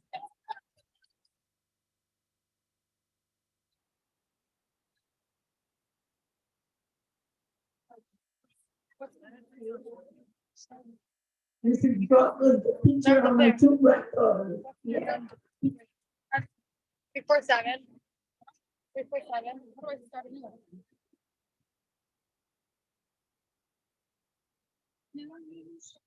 Can I bother you to take down the chairs?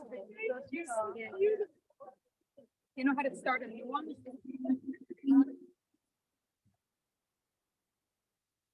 Thanks. Hi, I'm sorry I took your chair.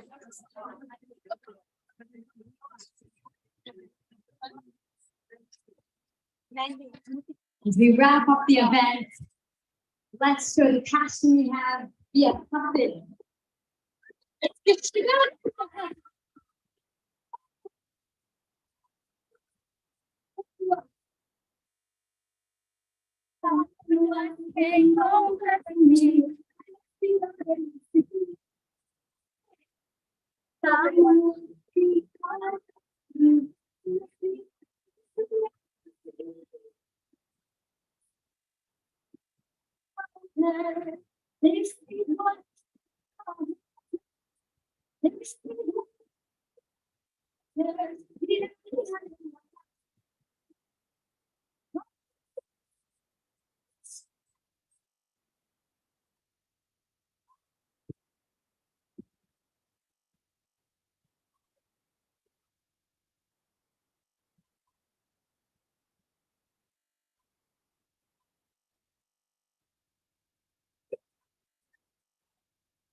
what I did. What?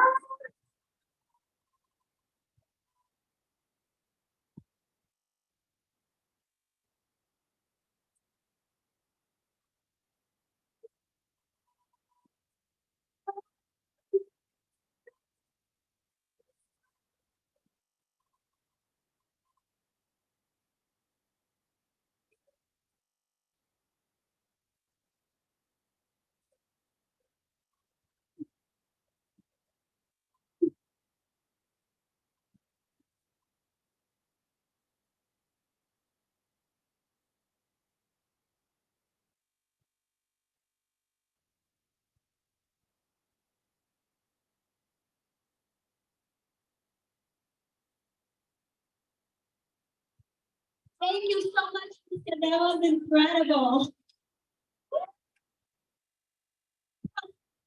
I just want to say a reminder for everyone to join the raffle. It's going to be drawn tonight at 1 a.m. There's another option now to add to join 5 shirts of Binyamin Yehuda Mashiach. Join existing shurim or open your shurim and get 5 letters in the for 8 letters for 8 different kids until top of. So tonight, until 1 a.m. till 1 a.m. spread in the WhatsApp groups everywhere you know, because they have until 1 a.m. to join the raffle.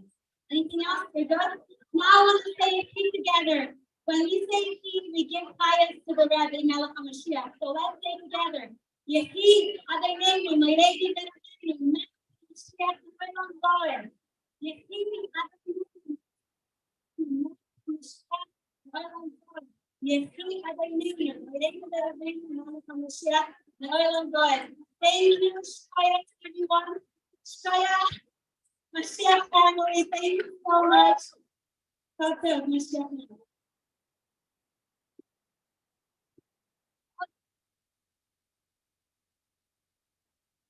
Okay, it's time for our wrap. We will be making the wrap with the sticky about the answer and further. I'm going to say the first one time. You're ready to work. 347-278-4284. So, I need there are a few prizes for the entrance raffle. Grand raffle is a beautiful drawing. The next 2 are gift cards of $100 to the Vapor World. And last is a washing set by our very own Deborah Leah Lefkowitz, who did an absolutely incredible job, including picking up the table from your door and dropping it off.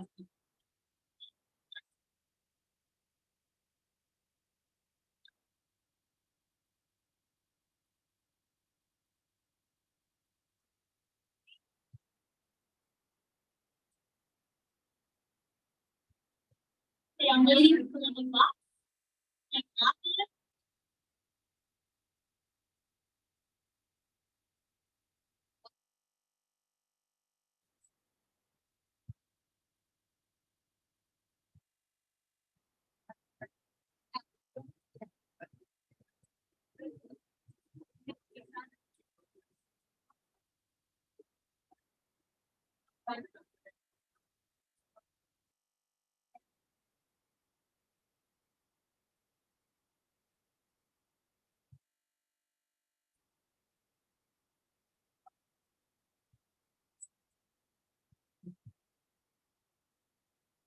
We'll have time to do the upper round like that, so I guess we're waiting for some people to join.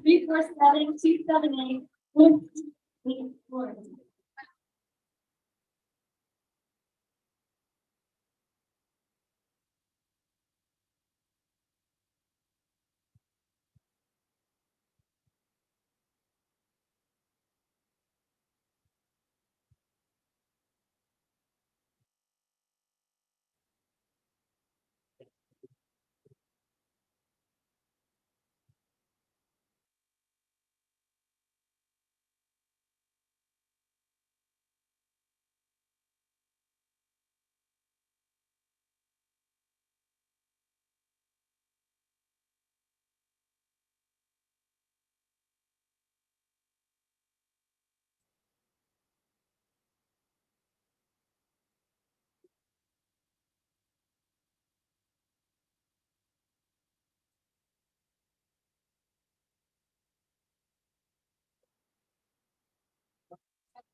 Okay, I wanted to say a big thank you to Mrs. or Bobby Dixon, as she's lovingly known, for donating the Rebel coin, and Mrs. Kaufman for donating the money towards Kaufman Jewelers. We're gonna do 4 raffles now. We're gonna do 2 for a washing set and 2 for the Gabriel.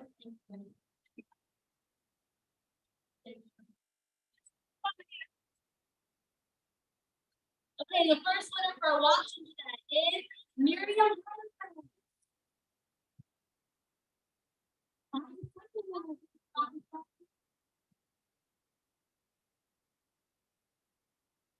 The winner for our world. Steve Blooming and Millie. Congratulations, everyone. Thank you, everyone, for coming. You said that to celebrate with us right now. The Flutter raffle will be at 1 a.m. today. Even if you did not join, you can still join the Flutter raffle for the replica. So you could tell everyone on your WhatsApp groups to join the Flutter raffle for the replica, and we'll be joining tonight at 1 a.m.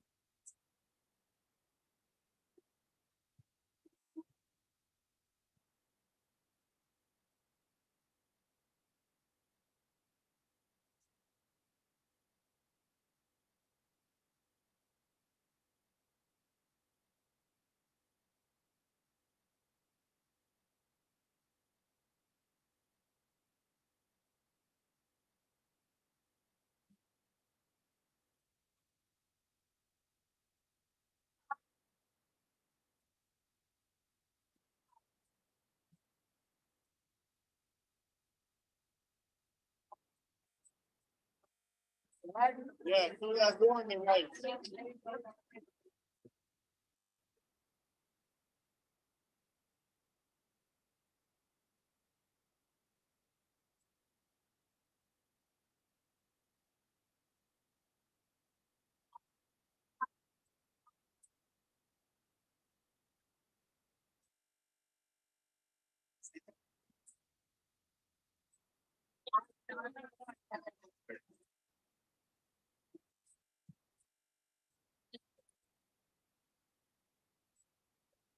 I'm scared. My dad's like, where are you? I don't answer. I'm gonna show you. Let me hear. Let me go see this. Okay, I'll tell you something. Wait, where is the chief of the bug there?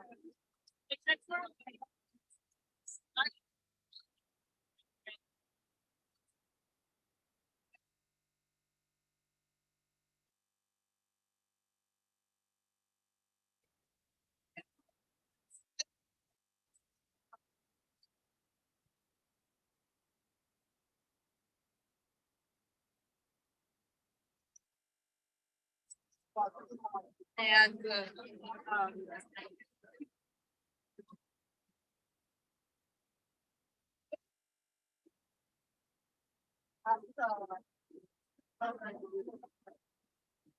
wow.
Yeah.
Hi.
Just like hi. Like, yeah.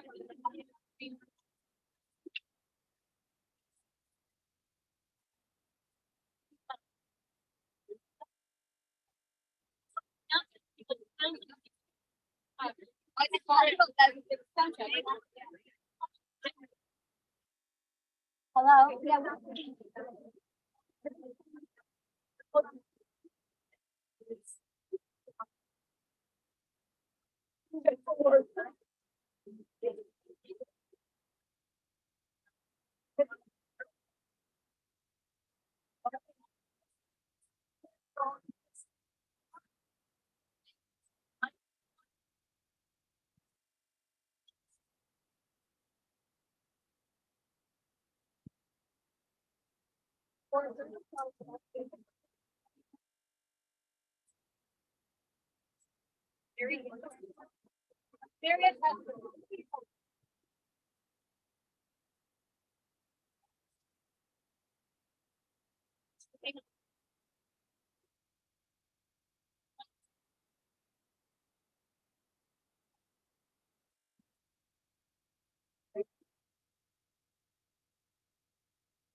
Hey, Jim.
Okay, so message her starting tomorrow. Yeah, we have to take a word for get her done. You're not. No.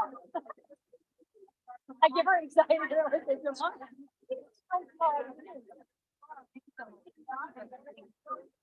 All right, Mashki, love you so much.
So sorry, I was coming around.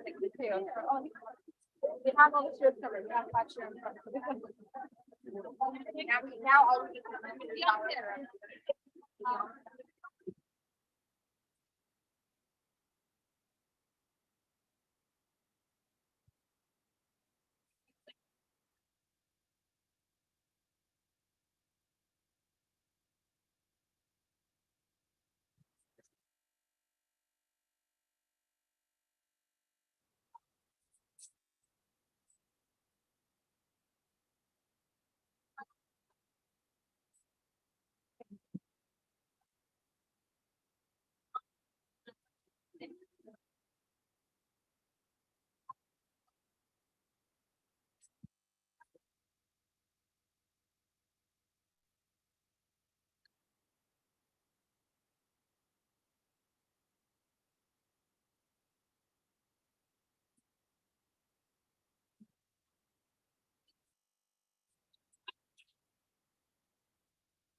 Maybe someone take it to the front. So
maybe see one like this.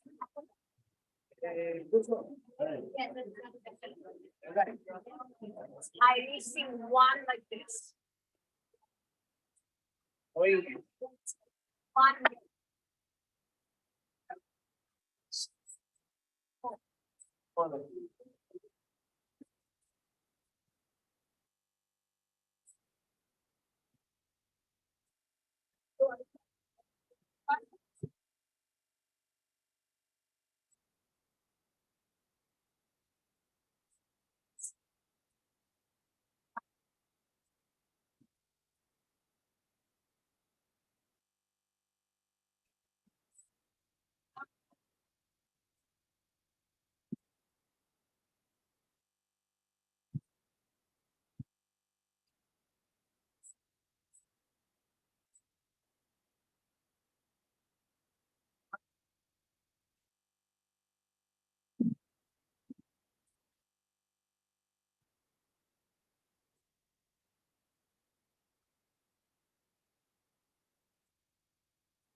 Nice.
you see the laptop?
Los cortos. Agarra los cortos que van a bajar y algo.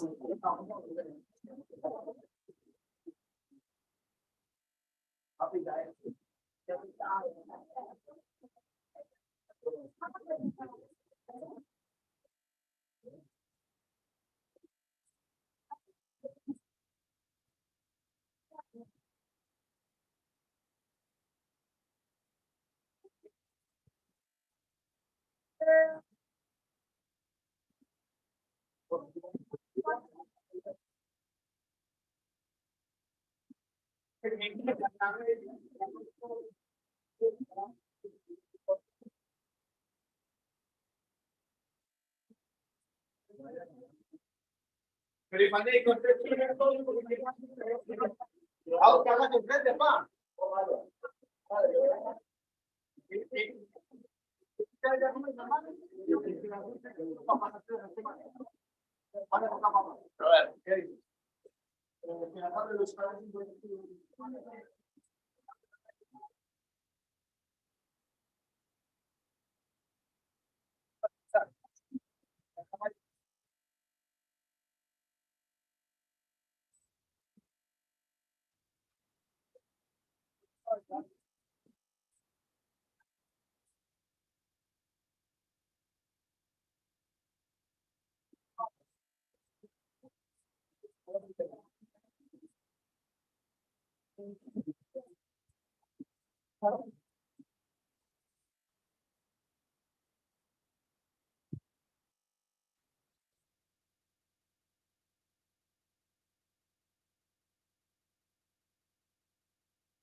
important